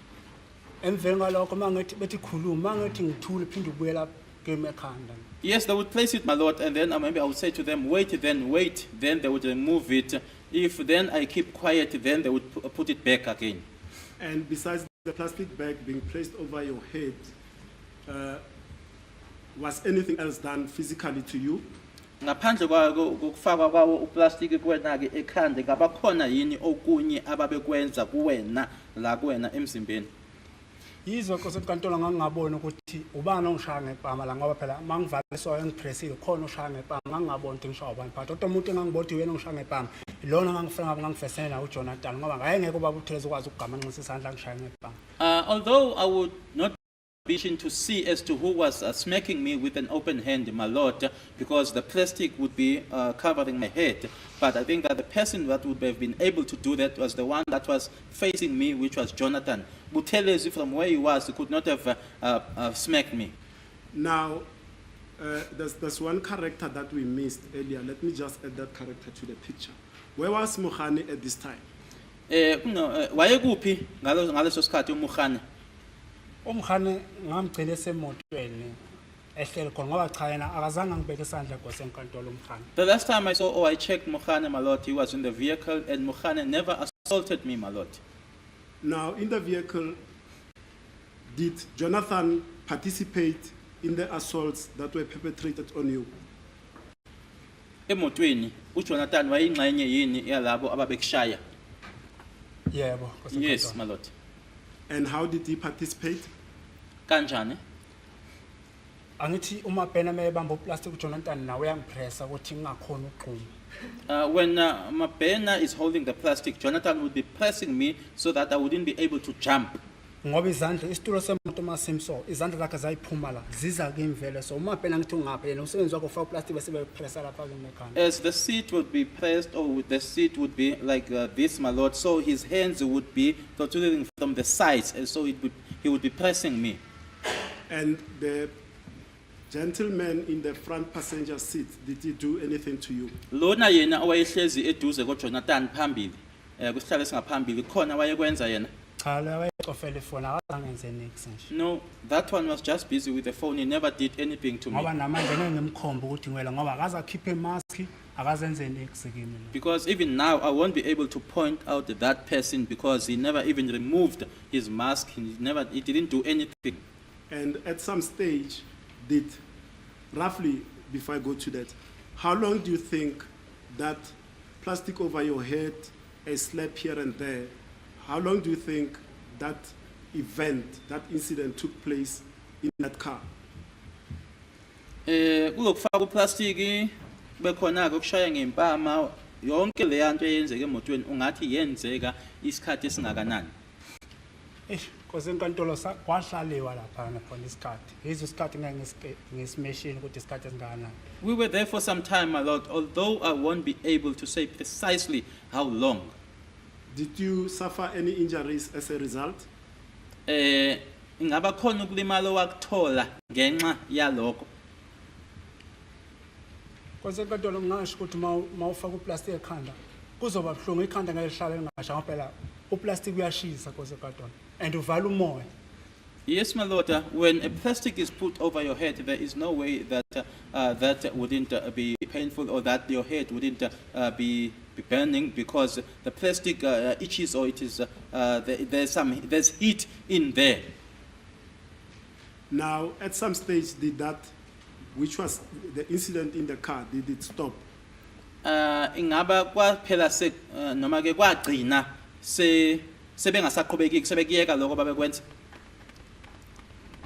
Bayenza phela ngingazi ukuthi kwaba isikhathi esingana lokho bephele beshitshana noJonathan ufana amabhena ufake emveni ngalokho ngabona seke sengikhishiwe emotweni sengibuyisela kule moto le. Though I won't be able to tell as to how long Fortune. because they were taking turns, my Lord. It would be Jonathan, it would be Mabena, and then thereafter I was then taken out from that vehicle I was then taken out of that white vehicle. And when were you were taken now from the GTI motor vehicle to which vehicle? Mabe sebekhipha ke manje ku GTI bakufaka kuyiphi imoto? Ngabuyela kwiFortune. I went back to the Fortuner, Lela abawuhamba. the one driven by Mohane. What then transpired once you were placed in the Fortuner? Emveni lokho kwaphunya ngazi imoto phela ngingazi ukuthi imoto zayihamba phi kuleya ndawo mina ngiyazi igole ngithi but imoto yayichuza khona lapho ngingazi ukuthi yakuphi. Then the cars left there, my Lord. The cars were traveling, but because I am not familiar with Gauteng, so I don't know where the cars were traveling. Did those cars, is it one car or all three of the cars went out? Kwahamba imoto eyodwa noma zahamba zonke lezo imoto ezazilapha? Zahamba zonke zoyi-3. All three vehicles left. And did those cars come to eventually come to some destination? Ngabe uma ihamba ke kodwa khona yini egcineni la eza iyofika khona? Kukhona ngoba eyihamba phambili yo le ayidrava uJonathan kuyile Fortune kaMhali phakathi ihalbot iza ngemuva mayihamba yaphathi kwale ndawo ezayihamba kuyo. Yes, my Lord, there was some destination because the one that was leading was the one driven by Jonathan, and then the Fortuner in the middle, and then the hard body.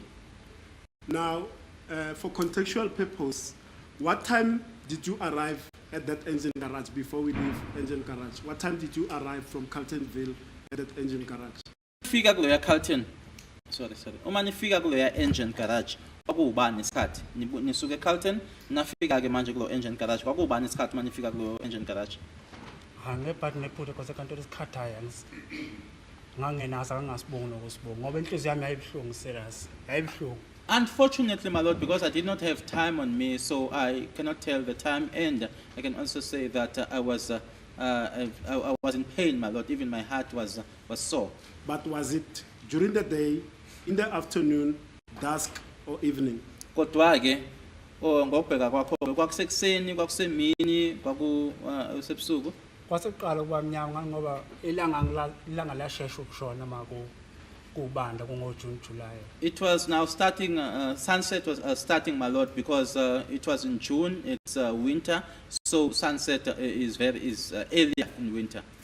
And is it your testimony that when you left engine garage, then was it already dark? Ufakazi bakho ukuthi uma nisuka kona ke lapho engine kwaseqala ukuba kwasekumnyama. Nakhona lapha sikhona wasubona ukuthi kumnyama. Even there where we were, we could see that it was dark. Now you arrive at the destination where you are driven now to the second spot. Take it from there. Describe to the court what happened. Nafika ke kule ndawo inaniya kuyona uma nisuka ke engine chaza ke. Masifika le ndawo le esaya kuyo Nkosi enkantolo. Lapha I'm sure yizwa ngingabonanga kahle kwakomnyama kodwa khona istepisi sasehlela ngale. Istepisi so sasehlela ngale ngoba ngaphuma ngapha kwasangijampanga la phezulu. Although I couldn't see properly, my Lord, because it was dark, but there was a staircase that was going down, but I didn't use it. I went on the side of it, or to the side of it. And can we perhaps, for contextual purpose, describe that place? Were there any objects, items, or whatever you observed at that area that could be a beacon or some sort of location indicator to say, I was at this place because I saw these particular objects? Kukhona ongakusho ongachaza uthi ke ngangisendaweni ethize ngoba ngabona lokhu kwakunento ethize kuleya ndawo kunento ethize khona ongakusho mayelana naleyo ndawo leyo uthi kwakunento ethize lapha. Yebo Nkosi enkantolo ngasho ukuthi kwayinto engangiyibona ngoba mawuzobona i-truck leli lichitha udustbin ngathi lifunana endaweni leyo isiganga khona. Isimithi bezochitha udustbin Nkosi enkantolo. Yes, my lord, I can say so because if you see the truck that now removes or that takes the dustbins, and so you then clearly say or ask yourself, what does that truck want there? So surely it was there to offload in other words, the dustbins, my lord. So, besides you observing that it's a perhaps Dumping site. Were there any other objects identifiable to you at that stage? Ngaphandle kokuba usho ke ukuthi ke ila uthi khona ke ubona ukuthi leyo truck leyo ezolahla ke udoti khona okunye owawukubona ke. Into engangiyibona ngangibona nelokhuza lapha. Mangimile kunamatanka lapha ngibuka amatanka ngithi phesheya lapha. The other thing ngathi nje igquma nya kunamatanka la ngathi akhanto ngosamende. One be standing there, you would see tanks from a distance, my lord. It's like they were built with some cement, my lord. Now, what happened at that locality, at that location? Kwenzekani lapha? Mangifika ke Nkosi enkantolo lapha bangikhiphile emotweni lo umabhena. On arrival or upon arrival there, they took me out of the vehicle. Ngaphuma emotweni ngafika ngamaduzane nesitebhisi esiwathangimele. Got out of the vehicle and he instructed me to stand next to that staircase. What then happened? Angibuze ukuthi namanje awufuna ukukhuluma iqiniso na ngimbuze mina ntathi liphi iqiniso ngizolikhuluma ngiyasho namanje ukuthi mawungingekho emsebenzini ngisuke ngisephame. Asked me, are you still not willing to tell the truth? I'm asking him which truth, because if I am not at work, I will be home. What then transpired, sir? Emveni ngalokho Nkosi enkantolo bese ke engikhipha lama-handcuff ngemuva ngingamazi la namanye ukuthi wawane kobani la ayengifase ngawo ngaphi le nsimbi lena le nsimbi le ngime phakathi naphakathi lesi stepisi. From there, my lord, he then removed or loosened the handcuffs, that is now, as my hands were at the back, and then I don't know where he got the other handcuffs, and then he tied my hands on the stilts, on the other side as well as on the other side. Now, just for contextual purposes again, what were the weather conditions like on that day? Isimo sezulu ke sasi kanjani ngalelo langa lelo? Kwakubanda Nkosi enkantolo. It was cold, my lord. And what were you wearing on that day? Wawugqokeni? Ngangifaka ijini ehlaza ereleni. Ijini ereleni. Okay, a relay jean. Kuyisweater le-Cavella. Cavella sweater. Kuyivest ngaphansi ivest white. Underneath, I was wearing a white vest. Kuyiskipa seFabiani. As well as a Fabiani t-shirt. Kube itracksuit engase nginikwe uMabhena. A tracksuit that was given to me by Mabena. Bese bayijacket yami ke inkampani ayibhala ukuthi Impala Mine la. As well as my company jacket, my lord, which was written Impala Mine here. Let's clarify something. I heard something, but the interpretation came otherwise. With regard to the Cavella, was it you said suede or sweater? Cavella. The Cavella. Describe again something about the Cavella. Ngazoma ngayigumula ngibona isikose enkantolo Sorry, is it a type of a shoe, or is it a jacket, or is it whatever? Because I couldn't get the interpretation clearly. Ukhuluma ngeCavella. Ngazi ukuthi uzweni Mr. Msipile ukuthi khona akuzwile noma ngakuzwanga ngeCavella oyishilo. Ngithe enyaweni ngangigqoke iCavella enavy isweat. I never heard about the feet. I'm hearing it for the first time. That's fine. Okay, it's very fine. Then what then transpired once you- Kwasekwenzekani?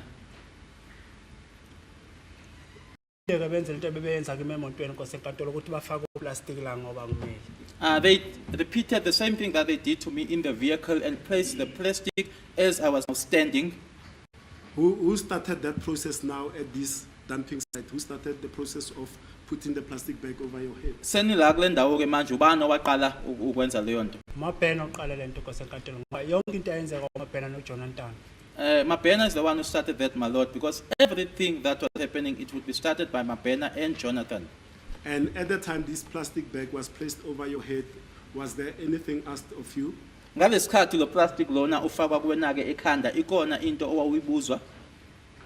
Angithi kwakuthiwa khuluma wena man, khuluma wena man. It would be said, hey, you Ngibuza speak, khulume mina. speak. And I would ask, what should I speak? What should I speak? And were you also physically assaulted besides the plastic bag at that area? Kuleyo ndawo leyo ngaphandle kokufakwa ke uplastic ngaba wawushaywa nokushaywa yini? Babengangishaya mina kwasenkantolo. Into babeyenza kimi khona lento babeyiphethe le babe khase bengithele ngamanzi mabeyithi le yayingihlabala. Azange bangishaya ngezandla babu plastic nalento le. My lord, I was never assaulted. There's this particular object that they had. It would be the plastic, and then when they press it against me, it was, as the witness says it would like stab me or hurt me, but they never assaulted me. Can we, for clarification purposes, describe that object? What is it exactly? Iyini lento leyo usho uthi khona lento babeyiphethe yayihlaba uma beyibeka la iyini? Kwasenkantolo ngeke angiyazi igama la ngoba ngangiqala ngabo mina lento kwasenkantolo. I don't know what its name is because for me it was the first time seeing it with them or from them. Ngoba mayebambe so wawuyizwe maye dry site iphephe lapha ekhanda bese mayeyithi ilethi into ngathi ngumcibisholo la kimi so. Because you would be able to see it, my lord, or in other words, when the head was turning, and you would just feel it would have this feeling as he was bringing it closer to your body. Now let's further explore that because I want to be specific. Did it stab you or did it emit electrical current to you? That object. Ingaba lokho kwakuyinto eyayikuhlaba noma kwakuba into ongathi ikhipha ugesi oze kuwena ukuzwisa ubuhlungu noma kwakuyinto eyayikuhlaba. Yithe engathi yayilokhozi yayingihlaba ngoba yayichoka ngathi ngizwe ngathi la izandla ziyaqina zachoka amathumba ayalemala. I would say a step because as you would just feel that even your intestine or inside that you are feeling injured as well as the hands like they are being stiff or getting stiff. Ngoba nguye uMabhena wangikhumula ijacket mina trucksuit washiyeka iskipa ngasigqoke ngaphansi ukuze akhona ukungithela ngamanzi. Because Mabena is the one that would remove or that had removing my t-shirt as well as my jacket so as to be able for him to pour me with water. Now, as a result of that device being used on you, did you sustain any injuries? Ngokusetshenziswa kwaleyo nto isetshenziswa kuwena ingaba walimala yini ngenxa sikhuluma ngalento manje eyodwa le ukusetshenziswa kwayo kuwena ngathi ngabe kwabangela ukuthi ulimale yini? Angazi ngaphakathi namanje kwasenkantolo ngoba kase ngihanjisiwe ku doctor. I don't know internally, my lord, because I was never taken to a doctor. Now, Ama injury akhona ila ama hand cover lana namanje la. The only injuries that are there now Engwabona lapha ngamphuma khona igazi. that I can still see where I was bleeding are the handcuff injuries, my lord. The witness pointing to both his wrists. and do you still to this day have those marks from the handcuffs caused by the handcuffs? Lawo mamark lawo ke ama handcuff usenawo namanje. No amanye nawo kuyabonakala nama lokungaba. Yes, here they are. The witness pointing to both wrists, left and right. Now, did that plastic bagging and the device being used at some stage stop to be used at that area? Kwenziwa ke lokho kwase kufikelela ekuthini ke baze bangabusaqhubeka bayeke ukwenza. Bakwenza ngithile baze bakhathala Nkosi enkantolo. Yes, up until they got tired, my lord. Then what happened? Ngoba kwaze kwasondela yena ubaba lo umkhana. abatshente mana ayikhumelela kweje nganze igama la demand lisho ukuthini Demand. ngazi lisho ukuthini Okay. Because Mukhane came closer, my lord, and he used this word, which I don't know as to what it is. What does it mean, demand? Now, as that was transpiring at that location, at the dumping site, did there come a time when other people came whilst you were there? Nise lapho ke abantu abafika nise kuleyo ndawo leyo. wafika umama lo mholo nobaba lo Gininde Yes. omunye angimazi lo waleli nto le ofaka lento ama-class band anilazi igama lakhe namanje anilazi Sergeant Mukhula as well as Brigadier Gininda arrived. There was another one. Umuntu wesilisa lo ama-class band. Yeah. There was another gentleman, my lord, but I don't know his name. I don't know who that person or that gentleman was. And what happened when Brigadier Gininda, Sergeant Mohola, and the gentleman in braces arrived? Kwenzeka mabefika. weza kimi yena ubaba lo Gininde engibuza ukuthi namanje angifuni ukukhuluma iqiniso Gininda came to me and still asked me, do you still not want to tell the truth? And then what happened? mina ngamphendula lapho ukuthi angizazi ukuthi ngangekuphi ngangekho emsebenzini usuke ngisekhaya I answered him and then I said to him that I don't know where I was, because if I am not at work, then I will be at home. Now, both Sergeant Mohola and Brigadier Gininda testified in this court to say that they were never at that site on the 19th of June 2020. Bobabili ke uSergeant Mukhula kanye naye uBrigadier Gininda bethule ubufakazi bathi abakaze nge-19 ka June 2020 baya kule ndawo le wena oyishoyo. From my colleague that now, I just want to seek clarity from the defense that we are now on the 19th or on the 18th. Oh, sorry. It's my mistake, my lord. Thank you, my colleague. Yeah, on the 18th. Nje at iphutha that ke spot, at the ngedate dumping site. So, sakhuluma nge-18 babethule ubufakazi babo ke uSergeant Mukhula kanje naye kuBrigadier Gininda ukuthi ngazi le date le 18 abazikaze baya kule ndawo oyishoyo wena. iphutha abalikhuluma nkosenkantolo He made a mistake, my lord. now, you testify that Brigadier Gininda asked you some questions and you replied to him. What then transpired? Ushilo ukuthi uBrigadier Gininda wasekumuza imibuzo ophendula wena kwasekuthini emva kwalokho. wahamba ke bakhuluma futhi bodwa apha ngingabezwe bakhuluma bethini He then left. They spoke amongst themselves one side, my lord. I don't know what it is that they were talking. ngoba umuntu engangimbona ukuthi ngeqiniso nje limsula phambi kosenkantolo ngangibona into eyenziwa ke bomkhana kahle ayengayithandi total angifuni ukumqambela amanga umntwana wabantu And the person that I could see, my lord, who was against everything that was happening to me, I don't want to tell lies on his behalf or and lie about him, my lord. Mukhane didn't like what was being done to me. drive imoto wayelokho engibuke njalo esibukweni ngibona ukuthi inhliziyo yakhe into le ayimjabulisanga kakhulu Because even as he was driving the vehicle, my lord, I could see that he was using the rear view mirror, or he was using the mirror which was inside the vehicle, and you could see that his heart was in pain, my lord, because he really didn't like that. Understand? Ukuthi ke wawibona ukuthi inhliziyo yakhe ibhlungu, wawibona kanjani leyo nto leyo? ngayibona ukuthi oqala inkosenkantolo eze kimi ukuzokhuza I saw it the first time, my lord, that he came to me to come and stop. ngoba nasemotweni wayelokho engibheka ngibuthi ngiright yini In the- ngithulele ngamphendule Even in the vehicle, he would look at me and ask me if I was okay. I would just keep quiet and not respond to him. ngoba nje igama engikhumbula ngiphendule ngathi amntwana lahle napha ngithi uNkulunkulu ambusise namanje ngisakusho lalapha lele khona ngithi uNkulunkulu ambusise Because the only word that I would say to him, to tell the one that was next to him that as he was seated there, that God should bless him, even where he is resting now, I'm still saying that God should bless him. Sikhuluma ngamaBhena. yebo nkosenkantolo Yes, noJonathan ngithi uNkulunkulu ababusise Yes, namanje my lord. ngisasho Together with Jonathan, I'm still saying that God should bless them. Now, what then transpired once Gininda has asked you those questions? Kwase After they've kwenze had their meeting.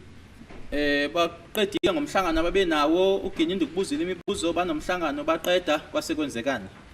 ngase-ke ngingena-ke emontweni lapho kukhona khona umkhani ke imoto esihamba ngingayazi ihamba apha ngimbona ngayento waphuma bheka ngabheni bakugininde I then got into the vehicle, my lord. I don't know where the vehicle was traveling to, and I also did not see as to where Mr. Kininda went to. And Ngoba the other, bazona so, imoto- sorry, Mr. Ntanzi. And the other two vehicles, the Nissan Hardbody and the GTI, did you see where they went? Ezinye imoto lezi ezimbili, i-GTI, Nissan Hardbody, ngaba wabona ukuthi zaya kuphi zona. Senyuka nazo Nkosi enkantolo ngangayibona ukuthi ishonaphi nazo nje We kuma traveled- sehanjwa ngangayibona ukuthi babheka kuphi. We traveled with them, my lord, but as we went ahead with our journey, I didn't see as to where they went to. Now, eventually, where were you driven or taken by Mohani and Mabena? Ekugcineni ke wase usiwa kuphi ke uMukhane noMabhena. Angisekhumbuli police station Nkosi enkantolo. I can't recall the police station, my lord. Okay. Then you were booked in the cells until the following day, correct? Wase ubuyiselwa ke emaselini kwaze kwayilanga elilandelayo. Yeah. Yes. Now, I want to us to move to the events of the 19th of June 2020. Do you recall the events that transpired that day? Usakhumbula okwenzeka ngazo i-19 June 2020? Do you still remember the incident of the 19th of June? Yeah, Nkosi enkantolo. Yes, my lord. ngiyakhumbula. I do. What transpired on that day? Kwenzekani ngalelo langa? Ngalolo langa lele ekseni nje ngoba umkhani wangivusa nje ngizilalela ngoba ngangigodola emaseleni phakathi. On that day in the morning, because I was woken up by Mukhane because I was just laying there in the cells and feeling cold. Wangikhipha sahamba phinde futhi sangena kuye imoto lapha epaka khona lapha. He took me and then we got into the vehicle. Now, before that, let me cut it here and track back a bit. You are now booked at the police station. Did you notify any of the police officers, the cell master, anyone at the police station that you had just been assaulted by the people that brought you to that police station? Manje uma ke maselini ke manje ngabe khona yini owamtshela ke kulaba mhlambi noma bagada amaseli osebenza khona lapha epolice station ukuthi uqeda ushaywa ke wena manje yilabo bebekade behamba nawe.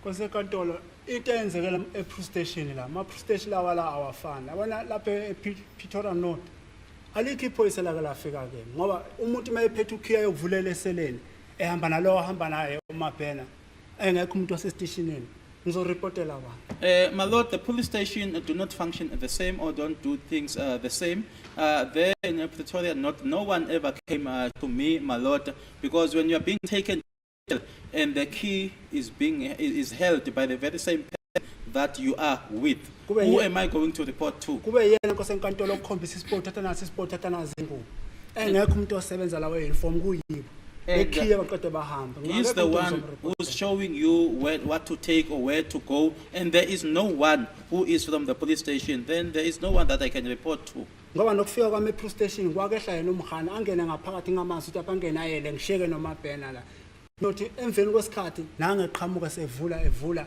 athi angiye phakathi. Because what would happen, my lord, we would arrive at the police station, Mukhane would go in, I would remain behind with Mabhena, he would then come back, he would open for me.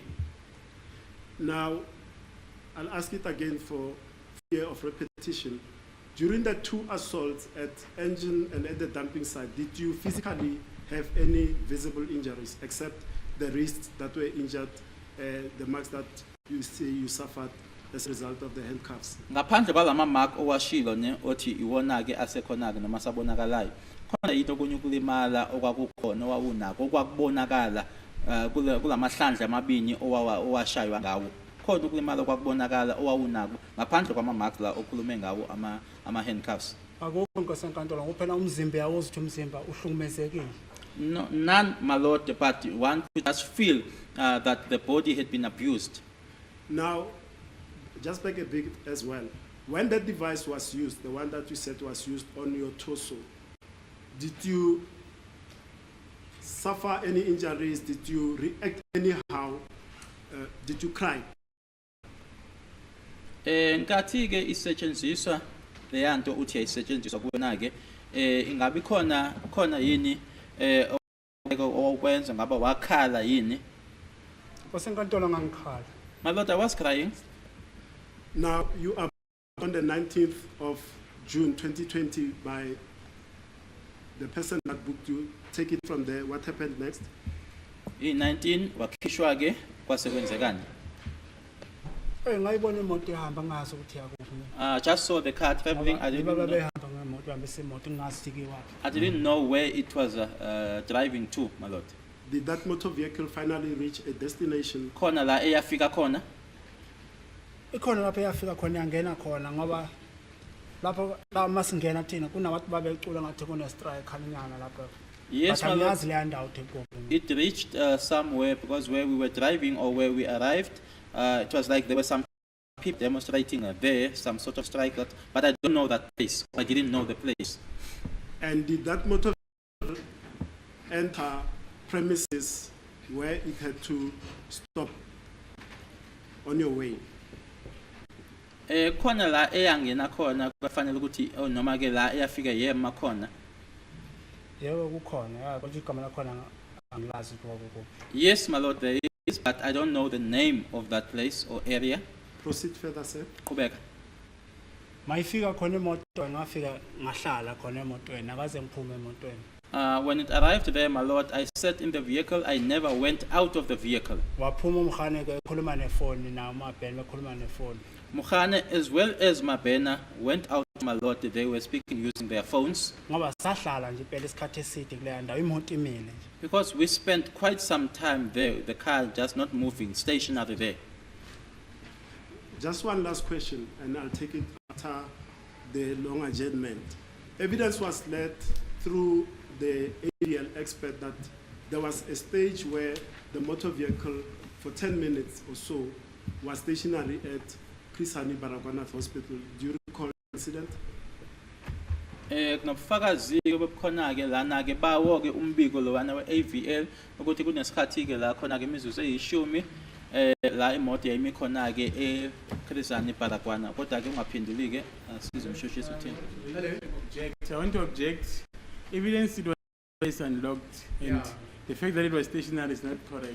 Let me correct myself. Sorry for putting that version. Where it says GPS unlocked at Chris Hani Baragwanath Hospital, do you recall? Uyakhumbula ke ubufakazi la bashilo ke mabechaza ngendlela yabo ukuthi ke isho ukuthi iGPS ke leyo ke yayi avaliwe ke. Uyakhumbula ubufakazi lo bekhuluma ukuthi imoto ke khona la etshengisa khona iseChris Hani Baragwanath. Yebo ngiyakhumbula. I remember, my lord. Stay with that incident at Baragwanath because I'll take it after that. My lord, So, will Kubeka be an opportune moment for the long adjournment. It is exactly 1 o'clock, my lord. Okay, 2 o'clock. Back.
Do you recall that? Uyakhumbula lokho? Yebo ngiyezwa ngoba kusho yena isikhathi ngasibona ngangenaso kosenkantolo. Yes, I hear now that you are telling me, but I didn't look at it or I didn't see the time because I didn't have time on me. And then at 4:50 a.m. on the 19th, you were taken or booked out by Mabena on the basis that you are being now taken to Foslora's Magistrates Court. Do you recall that? Okwenzeka-ke nanjengoba asho-ke ukuthi wangena-ke ku-2:30 ekuseni wase uyakhishwa-ke asithi nje isikhathi samahora amabili nemizuzu ngo-4:50 ukhishwa uyena uMabena athi ukuhambisa enkantolo yase-Phosphorus uyakhumbula ngazo i-19. Kosenkantolo akazangitshela ukuthi ungihambise enkantolo mina. My Lord, Ngikhipha nje masele ngangena emontweni. My Lord, he never informed me that he was taking me to court. He just removed me from the cells and placed me in the vehicle. Ukuthi imoto yayihamba kuphi ngeke ngikhombe namanje. As to where the car was traveling, I won't be able to point out even now. But the point that I want to bring home is this. You were only in the cells for 2 hours and odd minutes. Did you manage to sleep in that 2 hours odd minutes until you were booked out at 4:50 a.m.? Into engifuna ukuyisho kuyona noma engiyivezayo kuwena ukuthi kwakuwamahora amabini nemizuzu engaba 20 uvalelwe noma ubuyisiwe wase uyakhishwa-ke kuleso sikhathi leso samahora amabili kanye no-20 minutes. Ngifuna ukwazi-ke kuwena leso sikhathi so walala yini? Kosenkantolo ngisho ukuthi angilalanga ngoba kwakubanda ngeke ukuthi ufike ngubeni futhi uthole ugodola.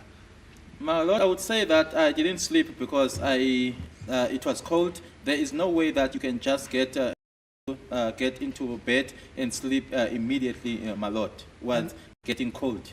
Okunye ngangimanzi athi abantu bengithele ngamanzi ngangeke ngifike ngithole ubuthongo same time. The other thing is that I was wet because they had poured water on me, so there's no way that I would have slept immediately. Now, the other point that I want to bring across is the following. You are booked out in that time period, 8:30 until 2:30 the following morning, and you were taken to Carltonville, you were taken to Engine Garage, where you alleged that you were tortured and assaulted. You are now taken to the dumping site, and the rough estimate is about 17 hours that you were booked out. How did you feel physically about having spent that lot of time in the hands of the police? Uma ubheka-ke lesiya sikhathi lesiyana owakhishwa ngaso kwaba isikhathi obuyiswa ngaso singathi-ke amahora lawo-ke ayishumi nesikhombisa 17 hours uwonke lo wawuzizwa kanjani-ke ngaleso sikhathi leso ngoba ushilo ukuthi wakhishwa naya-ke eCarltonville nahamba naya kwa-engine la uthi khona babekuhlukumeza khona wawuzizwa kanjani? Ngangizizwa ngekho right phambi kwenkosi enkantolo ngoba uma kwenziwa into eqalayo enhlizweni yakho nasemoyeni wakho ukuzibona ukuthi kahlahle umuntu lo yini le ayenza kimi. I didn't feel that good, my Lord, and also when something is being done or you are experiencing something for the first time, you ask yourself, what is it exactly that this person is doing?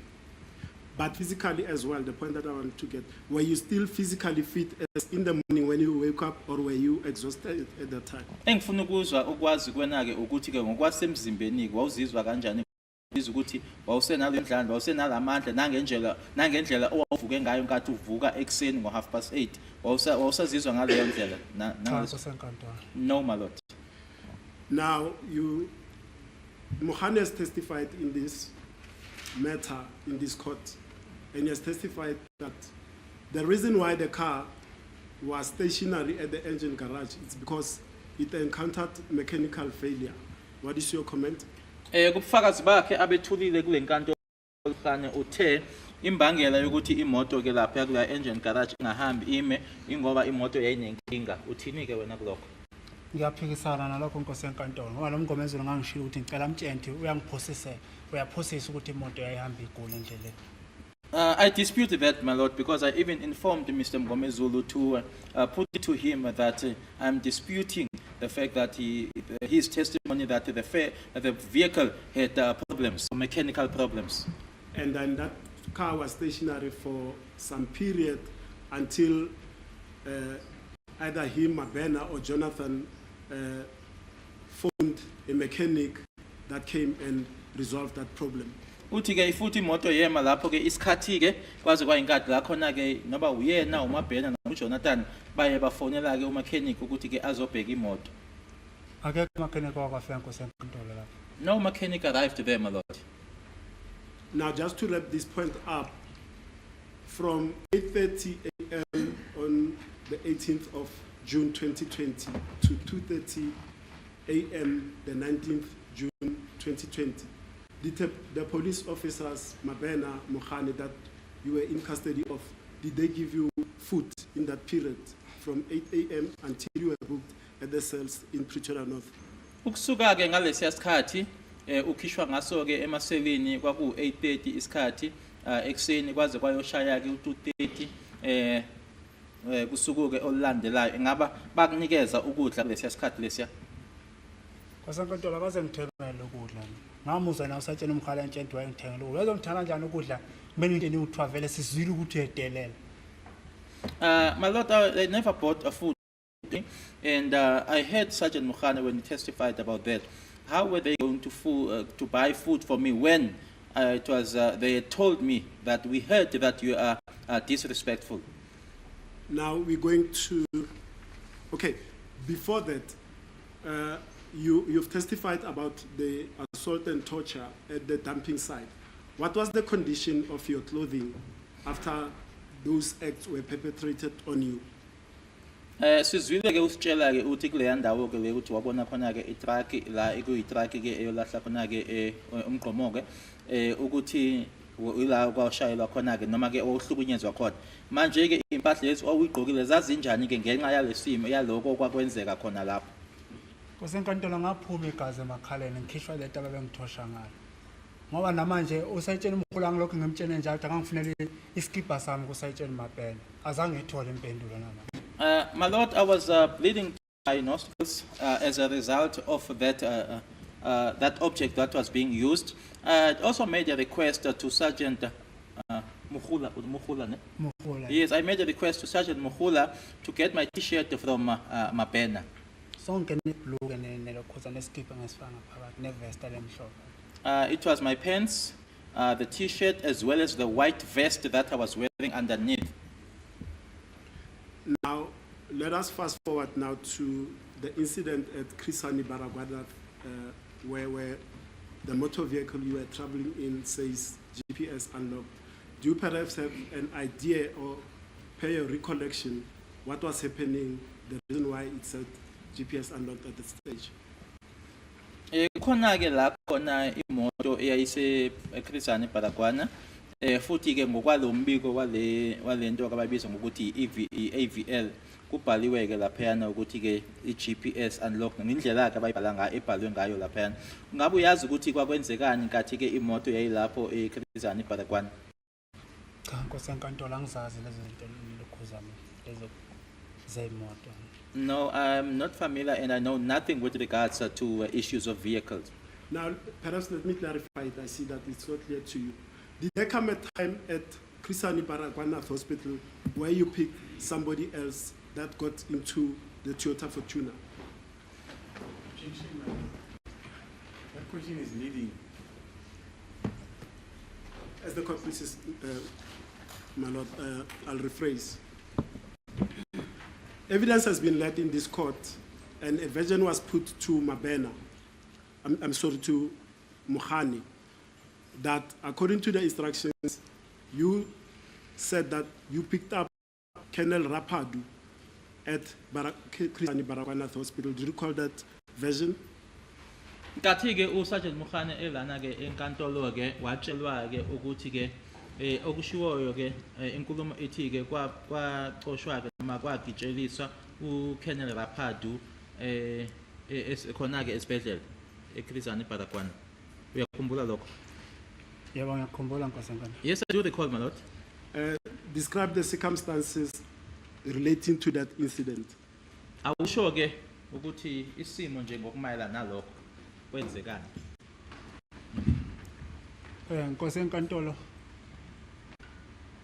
mina oqala ngangazi ukuthi lapha kuphi lapha esafetha thatha khona ubaba lo wangena kimi emontweni. Firstly, my lord, I didn't know where that specific area was, the area where the gentleman who got into the vehicle was picked up. Ngoba masifika lapha safika sami ngoba kwakuphuma amatekisi la eminyango egate la khona la. Because when we got there, my lord, we stood there, we were there for a while because taxis were driving out of there, getting out of the gate. Masifika ke lapha inkosi enkantolo bafona yena ongkhane noMabhena ngazi ukuthi bafone laba. When we arrived there, my lord, then Mabhena and Mukhane phoned. I didn't know who they were calling. Proceed, sir. Waqhamuka ke ubaba lo ogcineze lapha enkantolo Thawura Phato nomama nengane.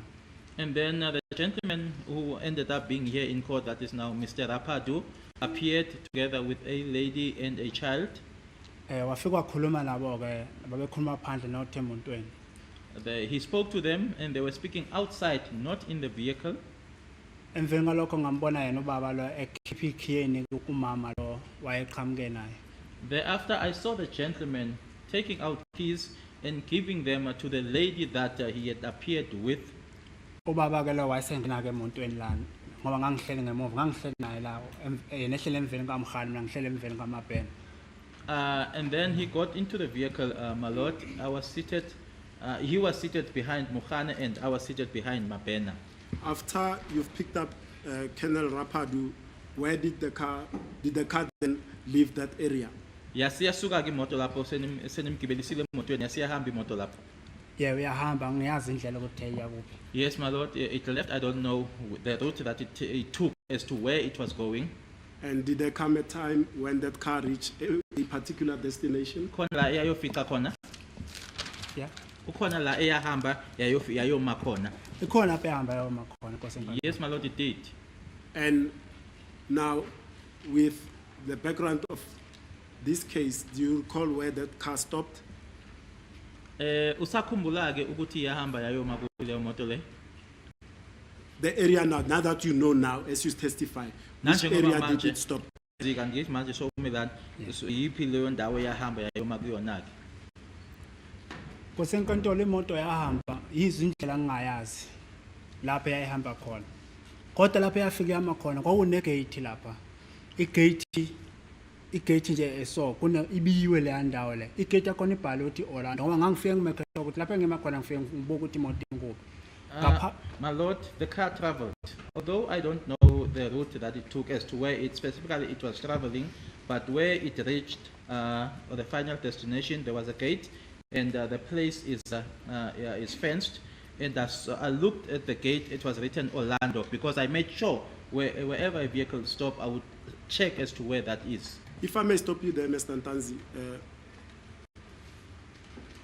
the evidence of Mohani is that morning, the instruction from Colonel Gininda was for them to deviate from taking you to Fosqueras Match Court to take you to Moroka Police Station to meet Colonel Rapadu for the purposes of obtaining a statement from you.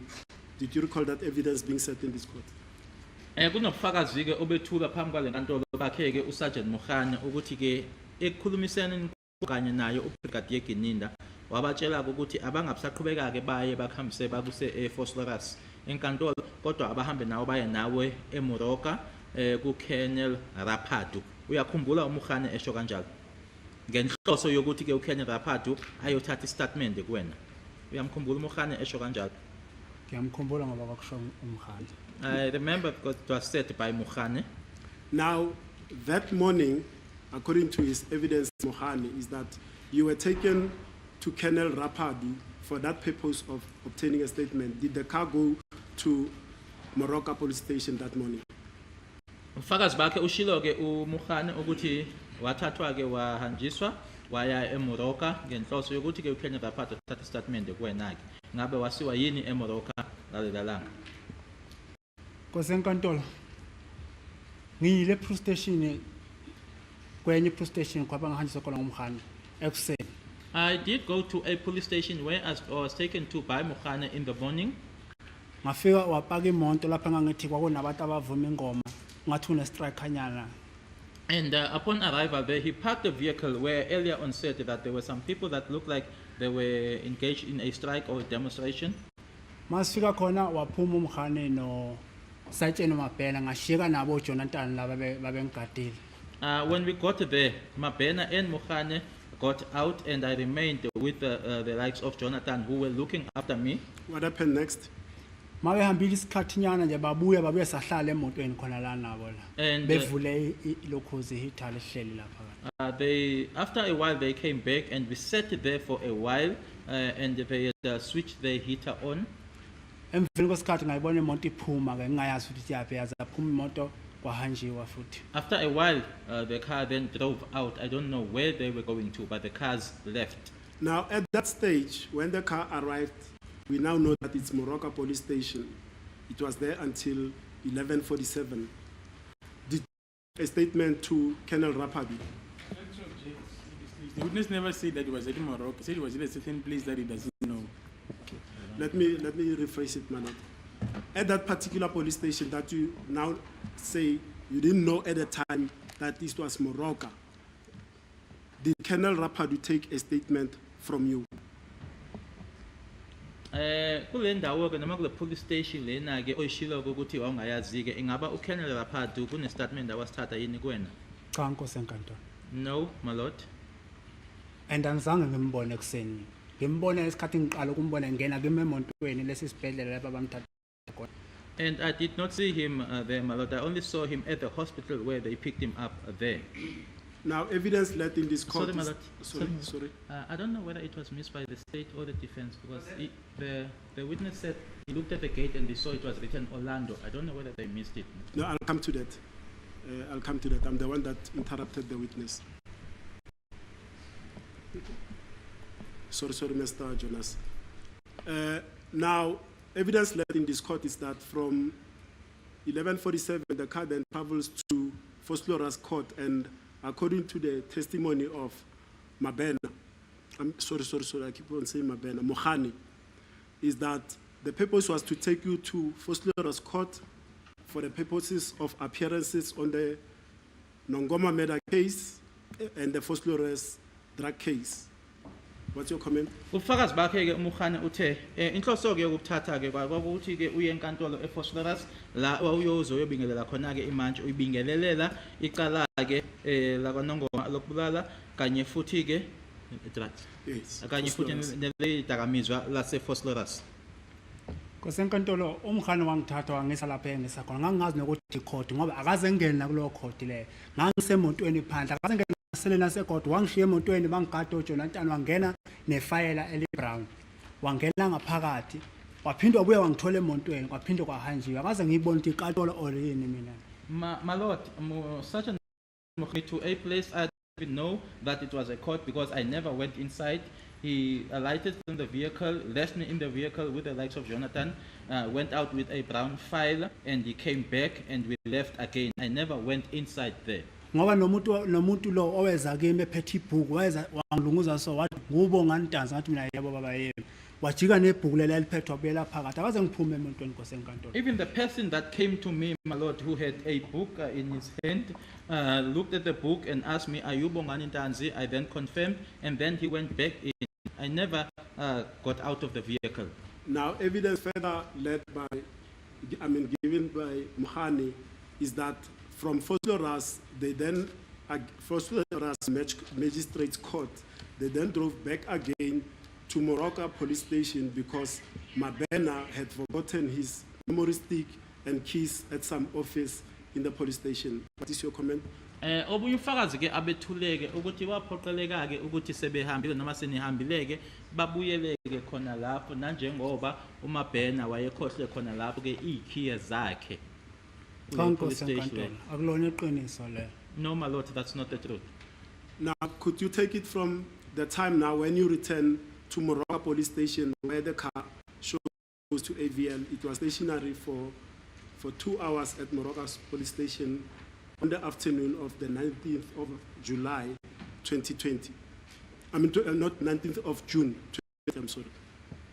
Uma sesingabuyela ke manje sihle umuva ke kunala khona ke iVKL noma umbiko lo yana ke uchaza ukuthi imoto ihamba kuphi ushoyo khona ke ukuthi imoto yayimileke isikhathi esingangamahora amabili. What happened now at Moroka at that time? Khona ke epolice station yaseMoroka isho ke ukuthi kwenzekani ngalesiya sikhathi lesiya eMoroka imoto imile lapha lamahora amabili. Kosenkantolo lapha engangimkhona mina lapha engaqala ngabona khona igate lelibhala ukuthi Orlando kwamiwa isikhathi la khona uraphatha ekhona.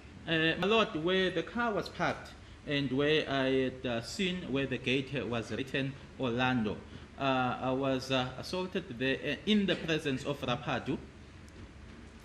Ngishawe inkosenkantolo uPrakathi Gininde ekhona naye lapha ngangisho khona ehlele elekhuze nesitulo lekhuze nemoto ibhuthile yangemuva ngoba ubaba lo wayebhala angimazi wayebhala ukuthi ngoba wayephethe ne-ID number yami. And I was being assaulted, my lord. Brigadier Gininde was seated there at the back of the vehicle, seated at the boot of the vehicle. The gentleman that was writing, he was also writing, but I don't know what he was writing.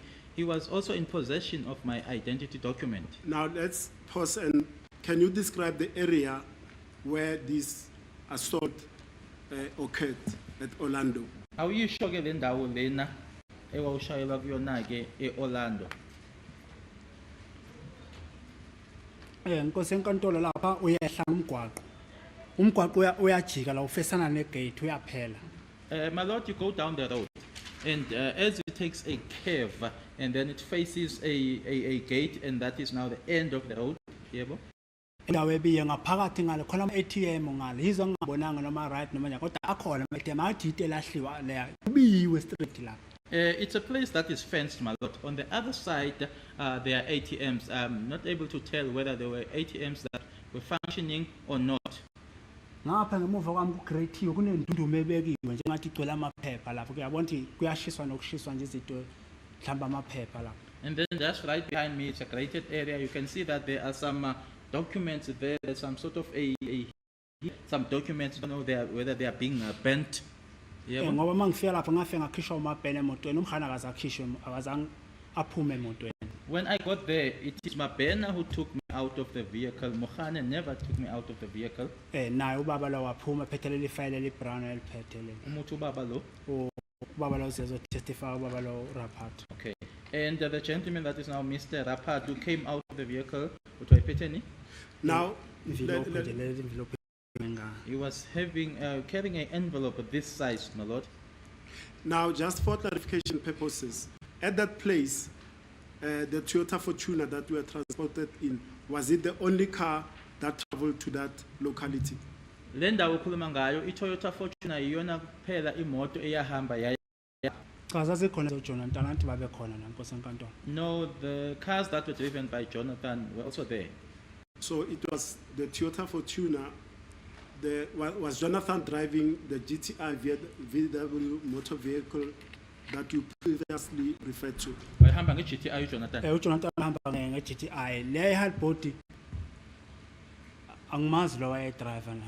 Yes, he was driving the GTI. I don't know the person that was the driver but of the hardbody. Wayenomzimba nje kahle. But it was a well-built person. Now proceed. What transpired at the place? Qhubeka ke.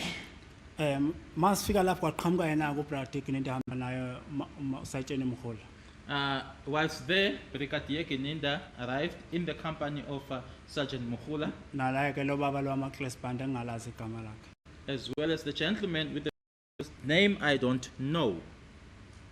Bafike mabefika la uGininde weza ke ngoba abezanga bakuraphathi wayesahleli phansi ebuka lezi ayibuka la uGininde weza ke wangibuza manje awufuna ukukhuluma iqiniso na. Gininde then approached me. Rapatu was still there looking at whatever that it is that he was looking at. Gininde asked me, are you still not willing to tell the truth?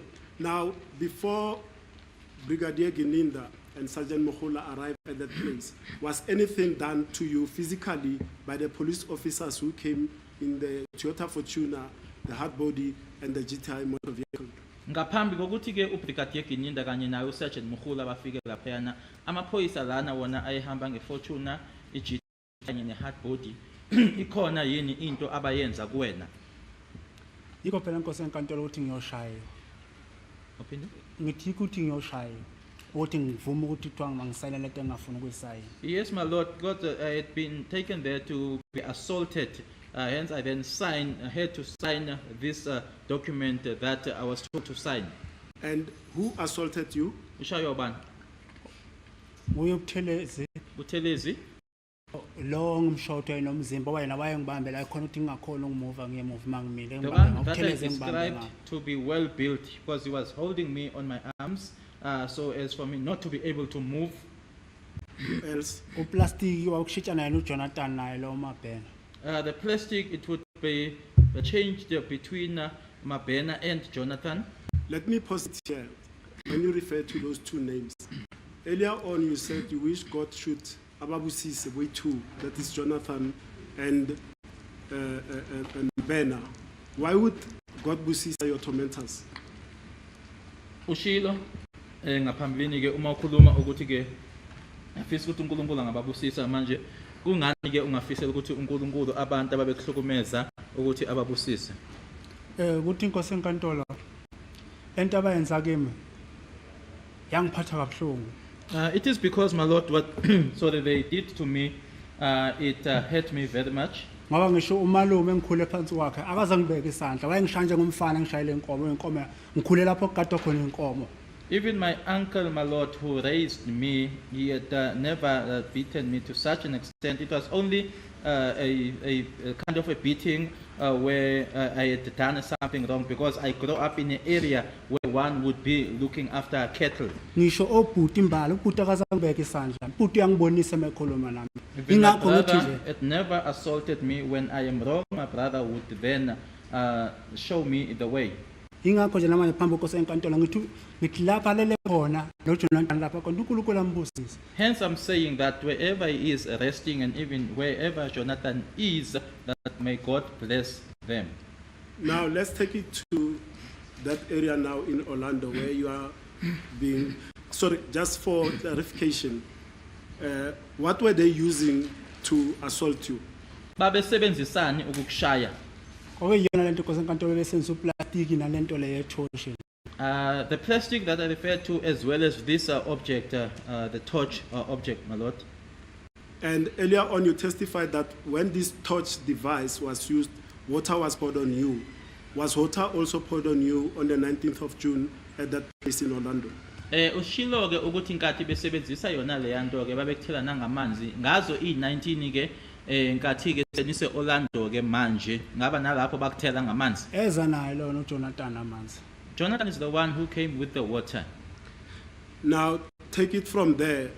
You testified that Brigadier Gininda and Sergeant Mkhula arrived. What then transpired? Shilo ke ukuthi kwase kufika uBrigadier Gininda naye uSergeant Mkhula kwase kwenzekani ke? Angithi konto mangishupiwe mayeza bayangiyeka afika akhulume nami ethi namanje awufuna ukukhuluma iqiniso ngiyakuyeka mina bekubulala. When I'm being choked, when he approaches, they would then stop, and then he would ask me, "Are you still not willing to talk?"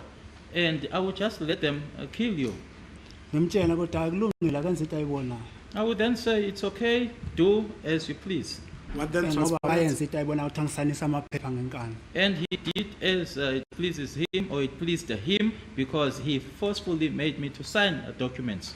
Did you sign documents then at that place? Wasuwasayina amaphepha. Ngicela ngisayinile inkosi enkantolo ngizama ukuyilamulela. Ayikho into engangayenza. Ngoba I akekho ended- umuntu wangidefendela umhani wayephenduka ngathi umfana omncane futhi wayengeke akwazi ukusongikhulumela la engangishawa khona. I ended up signing just to protect myself. I couldn't do, and then no one was protecting me. Mukhana would just ended up like a small boy, and he couldn't just come and protect me or defend me. Now, just for clarification purposes, you've already testified that you were not familiar with Chris Hani Baragwanath Hospital. Were you familiar with Orlando as a place? Have you been there? Ushilo ukuthi isibhedlela lesi Baragwana ke indawo ongayazi, kodwa iOrlando yona le ndawo ke yona indawo owawujwayele noma owawuyazi. Cha inkosi enkantolo angiyazi mina ngabona ibhodi kuphela malibhala ukuthi Orlando ufike ngibona into la kubhala ukuthi bese ngithulele. No, my Lord, I wasn't familiar with the place. I only saw the writing on the board that it was Orlando. I just saw that writing, and then I would keep quiet. And prior to the 19th of June 2020, had you previously been to Moroka police station before? Ngaphambi kwalelo langa lange 19 June 2020 wake waya yini ngaphambilini eMoroka police station? Cha ngangiqala Nkosi enkantolo. No, it was the first time, my lord. And before you signed the document that you've just said that you signed now, how long did that assault occur at that place in Orlando? Ngaphambi kokuthi usayinele lapha ukuthi walisayina ke ukushaywa lokhu kwathatha isikhathi esingakanani lapha yaye Orlando ukuthi bakushaya isikhathi esingakanani? Eish Nkosi enkantolo laphana angengikazi uqala isikhathi. I wouldn't be able to estimate the time, my lord. Yeah. Umuntu mayenza lento ayenza ayaphinde akhiphe iplastic akhulume nawe akhuluma kuma ngafuna uphendula phinde akafuna ukukhuluma ngeke ngikwazi ukumeshina isikhathi Nkosi enkantolo. Because the person would be doing whatever it is that is doing, take out the plastic and then speak to you, and if you don't want to talk, and then would then proceed. So I won't be able to tell the time. Now, Geninda testified in this case to say that it is not truth that he was there on the 19th and he never drove a white BMW to that place. Ubufakazi bakhe ke abethule lana ku Brigadier Geninda uthe akakazaye kule ndawo futhi ashayeleke iBMW emhlophe. Lokho mina ngiyamphikisa Nkosi enkantolo. I dispute that, my lord. Ngoba nguye ozazi imoto zakhe ukuthi zingaki mina ngizazi imoto zakhe. He's the one who knows the number of cars that he has. I don't know the number of his cars.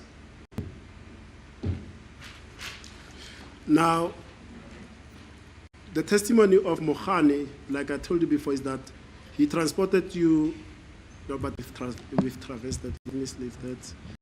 Now, according to Lieutenant Colonel Rapadu, he testified that he started taking a statement from you at around 7:30 at Moroka police station, 7:30 in the morning on the 19th of June 2020. Ngobufakazi bakhe ke uKenel Raphandu uthi ke isikhathi ke aqala ngaso ukuthi athathe istatement kuwena ke ngazo i19 zika June 2020 kwaku7:30 ekseni. Ngiyaphikisana nalowo nto Nkosi enkantolo ngoba umngomezelo ngamtshela ngathi akamtshela ukuthi akulona iqiniso lelo. Mina ngimbona emini, angimbonanga kuseni sahlele emotweni ngaze ngiphume emotweni. I dispute that, my lord. I even informed Mr. Mgomezulu to put it to him that what he's saying is not true, that I only saw in the day and not in the morning. In the morning I was in the vehicle, I never got out of the vehicle. Furthermore, Colonel Rapadu testified that he completed statement at 11:47 a.m. Uthi ke isikhathi aqeda ngaso ke kwakunje ngaphambi kokuthi kushayeke u12 emini 11:47 uthi ke isikhathi manje ngoba athi waqala ngo7:30 wase eqeda ke ngo11:47 isikhathi. Cha iphutha lelo Nkosi enkantolo. No, that's a mistake, my lord. And furthermore, Colonel Rapadu testified that he completed the pro forma in the following way. He was asking you questions and you were giving replies. Do you recall the process?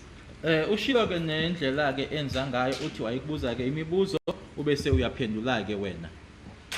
Akulona iqiniso lelo Nkosi enkantolo ngoba umuntu mayephethe ID number yakho yini azongibuza. That's not true, my lord, because when someone has got your ID number, what is it that that person is going to ask you? My lord, at this stage, I'm going to ask that the witness be furnished with Exhibit HH, which is the pro forma that was completed by Colonel Rapadu.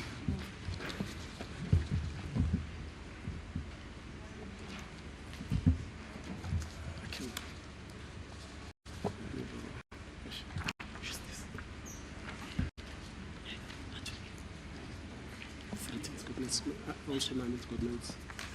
It's got notes.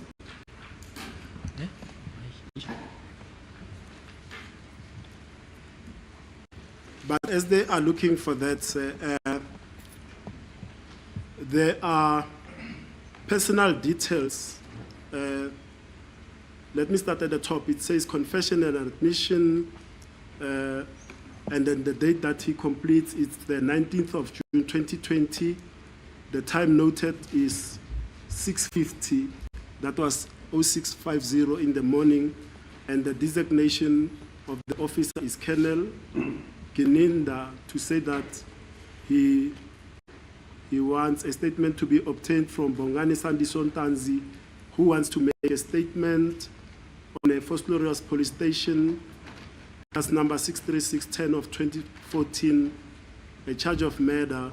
The language spoken is isiZulu, and is currently held at the Pretoria North police station. And then the time of 7:30, according to his testimony, it's here. He starts noting the statement down, and the date is the 19th of June, 2020. Your name is there as a witness. I mean, the witness suspect, Bongani Sandison Tanzi. Your residential address, 125 Freedom Park, Phase 2, Rustenburg. Telephone number known, cell phone number known. Work address, you are a contractor, your identification, and then his designation and names are there. That's on page 1. Masiqala lana ke sibheka ke lana imininingwane ke lena ebhaliwe laphana ke idate ke nge-19 kuJune 2020 isikhathi ke imizuzu ngaphambi nje ukuthi kushaye ke ihora lesikhombisa u10 to 07 650 uKenneth Gininda amagama akho Bongani Sandiso Ntanzi ofuna ofisa ukwenza istatement ipolice station Fosslorius babhalwe ke inamba ke iyeqala u63610 2014 icala luthweswayo ukubulala ulimi olukhulunywa umsola isiZulu ipolice station Pretoria North isikhathi esibhaliwe lapha yana qala ngaso ubhala ke u7:30 nge-19 June 2020 bhala igama lakho Bongani Sandiso Ntanzi ikheli lakho u3125 Freedom Park Phase 2 eRustenburg inamba ke yocingo ayibhaliwe nokuthi usebenza kuphi ke futhi ukuthi ucontractor ne-ID number ngamagama akho abhaliwe naye ke lapha ezansi ulapha. And he further testified that the person that handed you over to him was Jonathan from EMPD SWAT Division. Washo ke nokuthi ke umuntu okuyena ke owakuletha kuyena kwakuyena ke uJonathan osebenzela yona ke EMPD.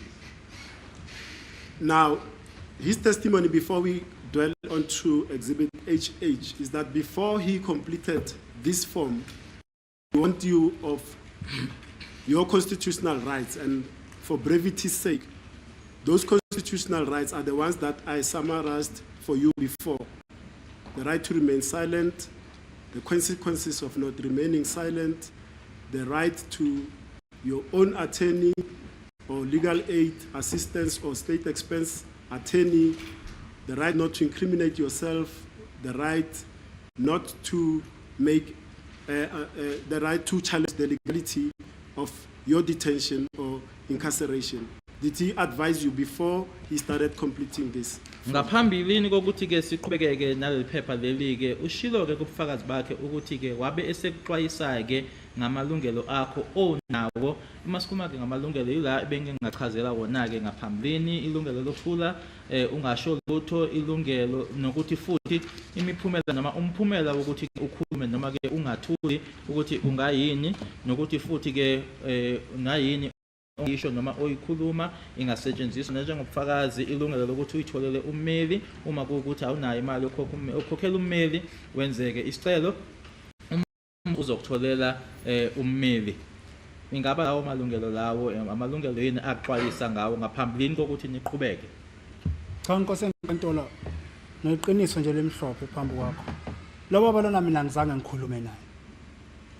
No, my lord, just being honest, speaking honestly before this court, I never spoke to this gentleman. Ngale iphepha lele ngilibona libhalela ngalo ngoba kuba wayekhuluma nami ngangizomtshela inamba yami namanje mina ngayibiza ngekhanda phambi kwenkosi enkantolo ngwakhohliwa amanamba. If he was with regard to this document, if he had asked me for my number, I would have told him my number because I can still even now remember my number. Ngoba namanje engisho ukuthi into ayibhalela yena into ayibone kwi-ID number yami nephepha leli abathathe eRustenburg endlini nami befuna ukubona athi ufuna ukubona ngempela ngiyasebenza la. Because it's written here, my lord, it's information that he took from my identity document as well as the document that they got from Rustenburg when they wanted to confirm as to whether was I working there. Sorry, my understanding is that Rap Party was also at Rustenburg. uma ngikuzwa kahle uthi ubaba uRaphathu naye wayeyile Rustenburg. Cha iphepha lathathwa uMabhena nje inkosi enkantolo. No, my lord, the person that took the document from my house was Mabena. And gave it to Rapad, that's evidence. Wayinika uKenneth Raphathu. Wanika nje mana kubhala ukuthi contract. Sir, did he give it to Rapad? That's what I want to know. Wamnika uRaphathu. Yeah, unzothi wamnika inkosi Yes, I enkantolo. would say he gave it to Okay. him. So let's clarify that point. At Orlando, did you see Mabena giving Colonel Rapadu a particular document? Orlando wambona yini uMabena enikezela ngephepha elithize elinikeza uKenneth Raphathu. Wamnika ifayela inkosi enkantolo. Gave him a Yonke file. into yayiphakathi la. Ngoba wadotsa amaphepha nowabeka la. Everything was inside there because he just took out documents and placed them here. Ngoba nalapha ehlele emotweni ngiyabona amaphepha we-ID. ID wayepresse ngesandla so. Because as he was seated So in the i-ID vehicle, ngiyayibona la kuye. I could see the documents, even the identity document, I could see it because he had pressed it with his hand. Now, let's go to the pro forma. We've covered with regard to rights up to, let's do 4.2 of the pro forma on page 2. At page 2, the question is, do you wish to contact a legal practitioner of your own choice or apply for legal aid before you proceed with the statement? Kunombuzo lana ke uthi uyafisa yini ukuthi ke uxhumane nommeli ummeli ke oqoqa noma ozoqoqa wena noma ke wenzeke isicelo sokuthi utholeke ummeli otholakala enkantolo ngaphambilini kokuthi siqhubeke ngale statement. Was this question asked of you by Colonel Rapadu? Ngabe uKenneth Raphathu wabuza yini lo mbuzo? Cha inkosi enkantolo. No, my lord. The answer recorded in response to that is no. Impendulo ebhalwe la ithi cha. Did you respond like that? Waphendula ngale ndlela? Hayi ngiqala ukubona la mina. No, I'm seeing it for the first time here. Let's go to 4.3. It says, do you have the name of a legal practitioner in brackets attorney of your own choice, of your choice that I can call now? Umbuzo landelayo ke uthi unalo yini igama sorry lalo mmeli noma ke lo mmeli oqokwe wena engingaxhumana naye njengamanje. Was this question posed to you by Colonel Rapadu? uKenneth Raphathu wakubuza ngani wakubuza yini lo mbuzo? Cha inkosi enkantolo. No, my lord. Now, the answer given there is that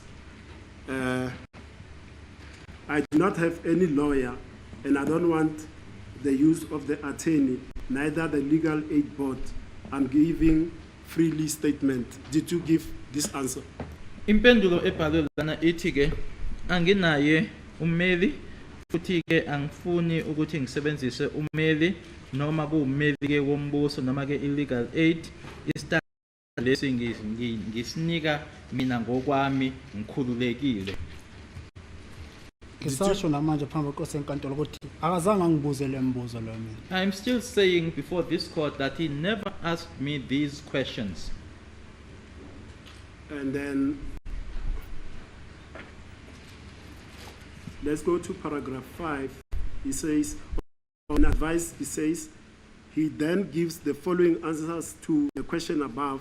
The content and the object of every question has been explained to him. Do you understand the advice given to you at 5 of the justice of the peace? You say the answer is, and I'm not saying it's your answer. It says, yes, I'm willing to give a statement without any legal practitioner. Was this question posed to you? Lana ke wase enikeza ngale impendulo ezilandelayo kule mibuzo engaphezulu. Futhi ke nokuthi ke umbuzo ngawodwa usho ukuthini lokho wachazelo. Ingabe lesexwayiso lesinoka ungabe lokucetshiswa lokhu ke kulana ke uyakuzwa yini okutshelwa ke iphoyisa leli ke impendulo ke uthi uyayifunda ummeli akasho ukuthi impendulo eyakhishwa wena noma ebuya kuwena kodwa uyayifunda. Impendulo ithi yebo ngiyimisele ukunikeza ngestatement ngaphandle mmeli. Cha inkosi enkantolo iphutha. No, my lord, that's a mistake. And at 6, question 6, it says, do you still continue, do you still wish to continue making a statement? Bese kuthi ke laphayana ke ku number 6 ithi noma umbuzo uthi usafisa yini ukuqhubeka ukwenza istatimende. And the answer recorded there is, yes, I am continuing. Impendulo ke ebhaliwe lana ithi yebo ngiyaqhubeka. First of all, was this question posed to you, and is this the answer that you gave? Okokuqala umbuzo lona wawubuzwa yini futhi ke ingabe impendulo lena owayinikeza? Cha Nkosi enkantolo ngiyazi. No my lord, I don't know it. Let's go to 7. It says, have you been assaulted or threatened by any person in order to influence you to come and make this statement? Was this question posed to you? Umbuzo landelayo ke uthi washaywa yini noma wasatshiswa noma iwuphi umuntu ngenhloso yokugqugquzela ukuthi uze kumina uzokwenza lesi statement. Cha akazange ngibuze Nkosi enkantolo umbuzo. No, this question was never asked, my lord. Ngishaka waye khona nje. Because when I was assaulted, he was there.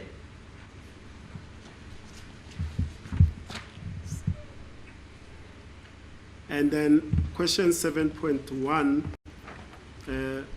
it says, if so, referring to the assault or the threat emanating from the question before, it says, if so, by whom were you assaulted and when, how, and where did it occur? And the notation there is note N/A, which sometimes says not applicable, but I don't know in this case, what does it say? Lo mbuzo ke olandelayo u7.1 usaqhubeka ke ukusuka kulo mbuzo ngaphambili ukuthi uma kuukuthi ushayiwe noma washaywa ushaywa ubani ushayelwa kuphi nendawo kanjani futhi lokho ke kwenzeka kuphi. Was this posed to you and did you not comment, because it seems like there was no comment here? Ingabe wawubuza yini lo mbuzo mhlawumbe wona ke awaphendula noma awanikeza ngempendulo ngoba bukeke ngathi ke akunampendulo eyabakhona la. Cha akaze ngibuze le mbuzo la Nkosi enkantolo. No, I was never asked these questions, my lord. And at 7.2, the question is, was this assault reported, and if so, to whom and when? Was this question asked of you by Colonel Rapadu? Nokuthi ke lokushaywa lokhu wabika yini noma washo ke khona yini wambikela ke uma kuukuthi kunjalo wabikela bani nini? Nkosi enkantolo ngangizombikela kanjani umuntu ekhona ebona phambi kwakhe la. My lord, how was I going to report to someone who was there, who could see? And then question 8, it says, were you in any way influenced or encouraged by any person to make a statement? Was this posed to you? Olandelayo ke ingaba ikhona yini indlela ekuye kwaba nomuntu noma kwaba nomthelela noma waqhuqhuzelwa umuntu nje thizeni ukuthi uzokwenza le statement lesi? Was this asked of you? Wawubuzwa lo mbuzo lona? No Nkosi enkantolo. No my lord. At question 9, it says, have any promises been made to you by any person if you should make a statement? Was this question asked of you? Olandelayo ke umbuzo uthi kunezithembiso yini ezenziwa kuwena noma yimuphi umuntu uma kuukuthi uze uzokwenza le statement lesi? Was it asked of you? Wawubuzwa lo mbuzo lo? Cha akaze ngidibana na Nkosi enkantolo. No, I've never came across it, my lord. And the recorded answer there is no. Impendulo ebhaliwe lana ithi cha. Did you make that reply? Waphendula ngaleyo ndlela? Cha akaze ngibuza nokubuza nje. No, I wasn't even asked. Let's go to question 10. It says, do you expect benefits if you make a statement? Was this question asked of you? Bese uma sesiya jumpa ke manje siya ku 10 ithi ingabe kunenzuzo yini oyilindele uma kuukuthi wenza istatement? Did Colonel Rapadu ask you this question? Wakubuza lo mbuzo? Cha Nkosi enkantolo. No my lord. Then we go to 11. It says, have you at any stage in the past made a statement, whether orally or in writing, to any person concerning the incident? Was this question posed of you? Bese siyake la ekubuzwa khona ke ukuthi ingabe ngaphambilini wake wasenza yini istatement noma ukuthi ngokukhuluma noma ke ngokubhala phansi kumuntu noma komunye umuntu ngokumayela nalesi sigameko lesi. Uyabuza ukuthi ukhona umuntu ngaphambilini owake wenza kuyena ke istatement mayela nalesi sigameko. Usho kanjalo lo mbuzo. Akaze ngibuziwe lo mbuzo. I was never asked this question, my lord. And we go to 12. And the question is, were you arrested, and was this question asked of you? U12 uthi ke yena ke waboshwa yini? Wawubuza lo mbuzo? Ngaboshwa yini? Waboshwa yini? Khumbula imbuzo mina. I don't recall him asking, my lord. And the notated or the recorded answer there is yes. Did you provide this reply? Impendulo ebhaliwe ke ithi yebo. Wanikeza ngale impendulo? Cha, angikwazi. No. And at 13, the question is, do you have any injuries? And if so, how and where they sustained? Bese kuthi ku13 yabuza ulimele yini? Uma kunjalo kanjani? Nini? Was this question asked of you? Wawubuza lo mbuzo? Cha, Nkosi enkulu. No, my lord. The recorded answer there is no. Did you provide that answer? Impendulo ebhaliwe ke la ithi cha. Ingabe wanikeza ngale impendulo wena? Hayi, ngiyaqala Nkosi enkulu. No, my lord, I'm saying it for the first time. Then we quickly go to 15, which the question is, do you still wish to make a statement? Was this question asked of you? Bese siyajomba ka siya ku 15 uthi usafisa yini ukuqhubeka ukwenza istatement? Was this posed of you? Wabuzwa? Cha, akaze ngibuzwe. No, I've never been asked. And the recorded answer there is a yes. Did you give that answer? Impendulo ebhaliwe ke ithi yebo. Ingabe wanikeza yini ngale impendulo? Cha, Nkosi enkulu. No, my lord. Then we'll jump the redacted part. 16, the question is, are you at this moment under the influence of any liquor or drugs? Was this question posed of you? Olandelayo ke umbuzo uthi ke ingabe njengamanje ke mhlambe usebenzise utshwala noma idakamizwa yini? Wawubuzwa yini lo mbuzo? Cha, Nkosi enkulu. No, my lord.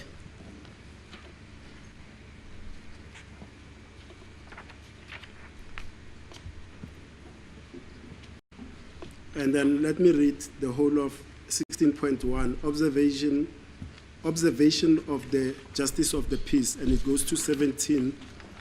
Since it appears that the deponent 17.1 is in his sound, sober senses, 17.2 had not been unduly influenced thereto, understands his rights as prescribed by Section 35 of the Final Constitution, freely and voluntarily wishes to make a statement, he is informed that he may now proceed.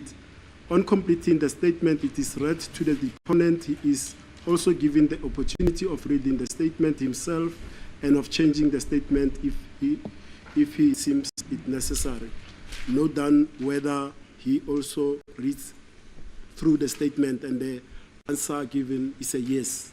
Lana ke zoqala khona lana ke ku 16.1 ukuthi ke nanje ngoba yena ke ethi ke waye kanye nawe ehlezi nawe ukuthi yena ke yini ayibona noma uma ekubhekile ke ubonani bese kubhaliwe ke lana nanje ngoba kubukeka ke ukuthi lona ke onikeza ngaso istatement ke use ngathi ke akukho ke okuphazamisile ngoba amagama akekho ngaphansi akasebenzisanga idakamizwa noma ke utshwala nanje ngoba futhi ke esho ke futhi ukuthi akubanga nomthelela ongemuhle oholele ekuthini ke azokwenza lokhu futhi namalungelo akhe ke uyawalandela nanjengoba ebhaliwe ke kuona umthetho sisekelo ngaphansi kwakhe usection 35 futhi ke ekwenza lokhu ke ekhululekile kuphuma kuyena ukuthi ke enze istatement lesi useyatshelwa ke ukuthi usengaqhubeka ke manje sesiqediwe ke ukubhalwa istatement uyasifundelwa futhi naye ke anikezwe nethuba ke lokuthi ayifundele futhi ke noma ukuthi kukhona la afuna ukuthi afisa ukuthi ashintshe khona akwenzeke lokho uma ebona isidingo sikhona. isho ke uma kuwukuthi usifundile istatement waseyabhala lapha yana ke yebo. Did you read through this statement, sir?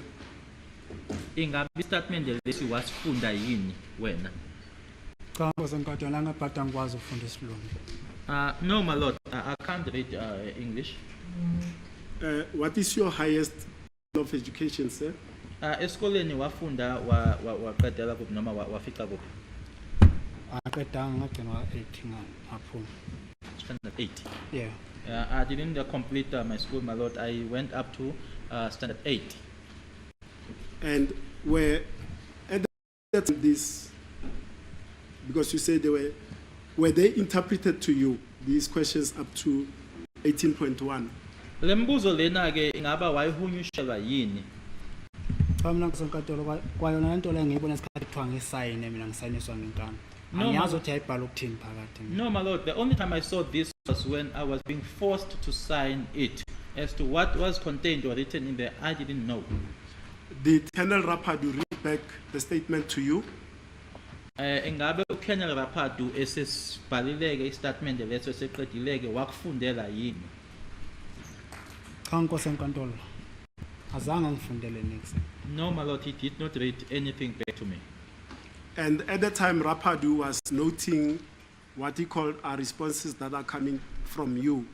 Did he show you, each time the question was asked, did he show you what he was writing as the responses coming from you?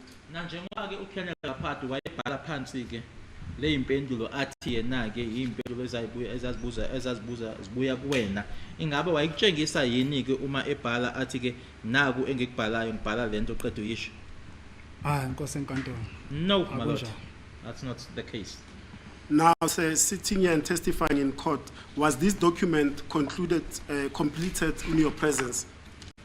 Ngaba le document noma le paper leli ke uma libhala ligcwaliswa ke kwaze kwayo basegcineni ke kwenziwa lokho ukhona. Uma libhala ukuthi liqede yonke into ebhalela yabhala lento ukhona. Angazi Nkosi enkantolo umuntu mayehlela lapha ngimazi ukuthi wenzana ngimbuka ngamehlo kuphela. I don't know my lord, because when someone is seated there, I don't know what that person is doing. I'm just looking at the person. Noma ubhala yona lento noma ubhalela kwakhe ngimazi. Whether he is writing this or is writing his own thing, I don't know. Now, at the footer of that document, starting on page 1, page 2, page 3, 4, and I think it ends at page 5. There's, at the footer, at the bottom left of the document, there's what appears to be a thumbprint, and next to it, there's what also appears to be a signature. Uma ubheka ke lana siqala kule page la nala ila nala le yesithathu page yesine sofica ke kule yesihlanu kunesithupha njengoba ubona ecaleni kwale eduze kwaleso sithupha leso ke kubuka ngathi kusayindiwe lapha yana kuwonke lama page la. Now, whose thumbprint is that on that document? Isithupha sikabani lesi kulama page ke engikukhombise wona. Isithupha yesesami Nkosi enkantolo ngoba ngangiforced ukuthi ngisayine lento le signature yeyami. Angisenzelanga ngoba ngithanda. My thumbprint, my lord, because I was being forced to put my thumbprint as well as my signature, but I did not do that out of my own free will. And the signature also, do you also confirm that, is that your signature? Yeah, we signature ngeyami ngiyavuma Nkosi enkantolo. Yes, Ngisayinanga ngokuthanda kwami. yes, my lord, I do confirm it is my signature, but I did not sign out of my own free will. Ngoba ukuze ngisayinela ngase ngizama ukuphumula Nkosi enkantolo. Ngoba ngase ngikhathele ukushaya. Because by signing here, my lord, I was just trying to get some rest because I was tired of being assaulted. Now, this document is completed. You append your signature, and there's a thumbprint also affixed there.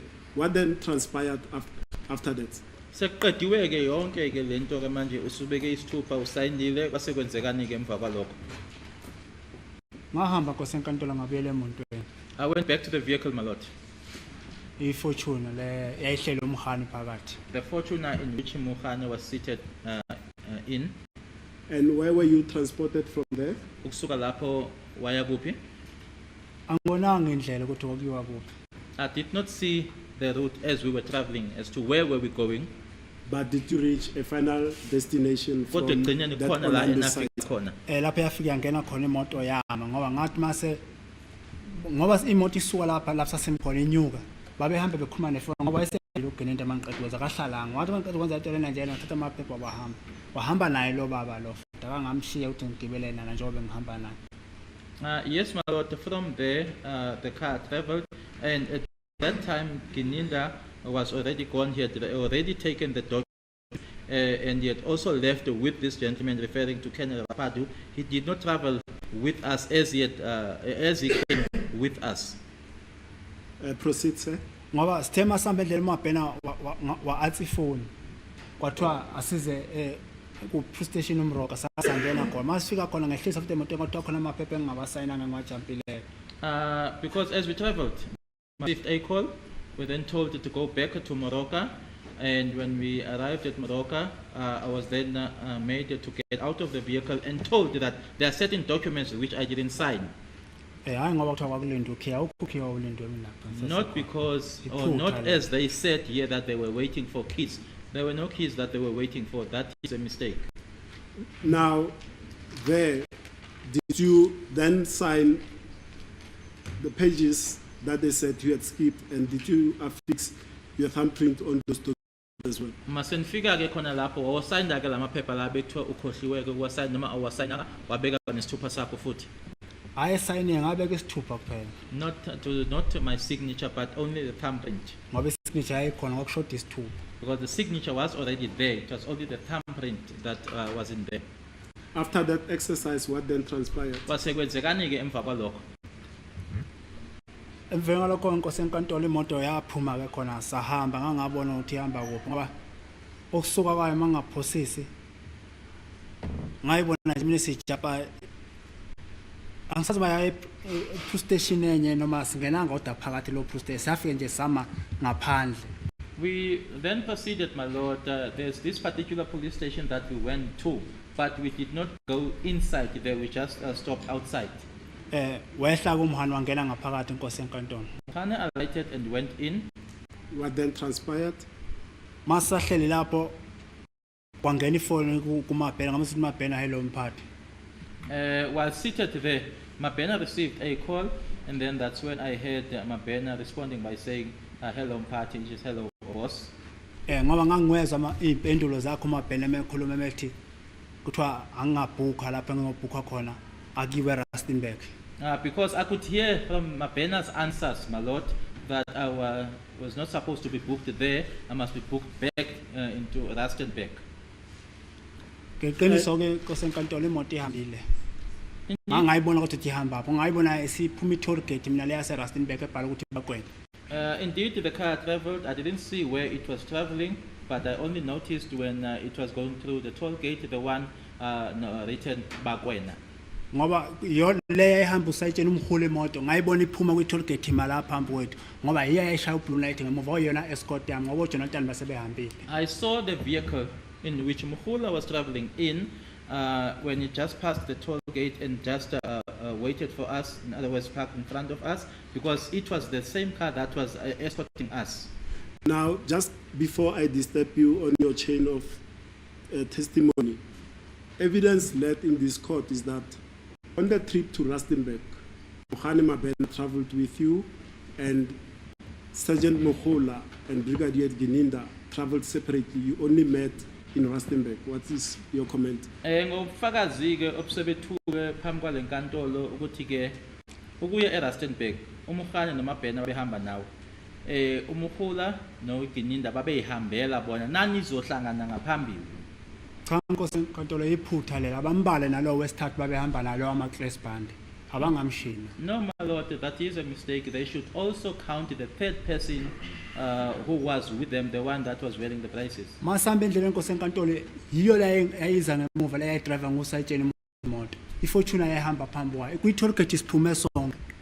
When we were traveling, my lord, that is the very same car that was escorting us, driven by Muhula, coming behind us. When we exited the toll gate, we were together. Ingakho nje ngicela ubaba uNgomezi ngicela ngicelele i-footage ye-toll gate mayezothi nasiphumanga sonke siphume ngokuhlukana. Hence, I made a request to Mr. Mngomezulu to request for the footage of the toll gate if they were disputing that we were together there at the toll gate. Now, for clarification purposes, what car was driven by Sergeant Mohola on the way to Rustenburg? Endleleni eya eRustenburg yiphi imoto eyayishayelwa uSergeant Mohola? Angisakhumbuli noma kwakuyiphi noma kwakuyigolf angisakhumbuli kahle kahle. Ngoba imoto bayishintsha. I can't recall whether it was a BMW, a Golf, because they change cars. Now proceed further. You then proceed to Rustenburg. What then happened? Did you reach your destination? Na yofika ke eRustenburg. Yebo sifikile ePhukeng. Yes, we got to Phukeng. Let's go at Phukeng when you arrived for the first time there. Manifika lapho naya kuphi. Singene police station kosenkantolo yakhona. We went to the local police station, my lord. And what was the reason for going to the police station, if you know that? Kwakuyini injongo yakuya khona lapha police station? Angazi nkosenkantolo. I don't know, my lord. And just for clarification, you are at Phukeng. It's the Toyota Fortuner and the other car that was driven by Mohola that you don't know what it was. Did you from Phukeng then go somewhere else? Senise Phukeng ke manje At Phukeng iFortune. SAPS, did you go somewhere else? Sorry. Senise Phukeng ke manje kukhona iFortune nale ke eyishayelwa uMohola. Ukusuka lapho khona la enaya khona mayiphuma epolice station yasePhukeng khona la enaya khona. Yebo sala lapho ngihlala khona Phase 2 Freedom Park kosenkantolo. Yes, my lord, we went to where I resided in Phase 2 Freedom Park. Now, evidence led in this court is that the reason for going to Phukeng SAPS was for the investigating team on this matter to get an escort to go to your residence. Were you accompanied by police from Phukeng SAPS? Ufakazi baboke uma bebethula la enkantolo bashilo ukuthi injongo yokuthi baye epolice station yasePhukeng kwakuwukuthi bayothola ke amaphoyisa endawo ayizobaphelekezela ke ukuthi niye la uhlala khona wena. Mbuzo uthi ke ngabe naphelezelwa yini amaphoyisa endawo asePhukeng? Yebo nkosenkantolo. That's true, my lord. Then take it further now. When you are at your place of residence in Phase 2, what transpired there? Kwase kwenzekani ke manje senifikile ke ephase 2 la uhlala khona kwenzekani? Masifika elokishini kosenkantolo lapha engihlala khona Phase 2 Freedom Park. When we got into the township, my lord, where I was staying in Phase 2 Freedom Park, Sangena ngestrata lese ngangihlala iphevile bahamba amatekisi vendlela amatekisi. we then got into the township through the street in which, the very same street in which I am staying in, where the taxis are operating or are traveling. Makufanele ngabe sifika ngalapha engihlala ngakhona imoto yamisiwa. When we were about to reach my place of residence, then the car was stopped. Behla ke emotweni no mama umhola no Ginenda no Mabhena no Mkhane no baba lo ngangamazi amaClespand. They then alighted from the vehicles, that is Mrs. Mohola, Mr. Gininda, Mohane, Mabhena, as well as the unknown gentleman. What then happened? Mabehla ke behambeke ngomgwaqo balapha engangihlala khona ngoba lapha sesimkhona akhona into njaba nje strata sokuqala kwesesibili bayafika khona. They then walked, my lord, towards where I was residing because it wasn't far from where we were parked. We just jump one street Ngoba and mina get there. lapha engangimkhona ngangemna amaphoyisa sePhukeng awayanga leyo ngangishiyeke nawo la escort. Because where I was left with the Phukeng police station. They did not go there with them. Bahamba ngabona lijika ngathi bajikela ngasejalidini angazi ukuthi ejalidini kwakwenziwani. They walked, they then turned towards the premises. I don't know as to what it is that they went to do there. And when you say premises, what are you referring to? Uma uthi ke ejardini ukhuluma ngani? Lapha engihlala khona ngangireta khona. Where I was residing, my lord. What then transpired? Kwasekwenzekani?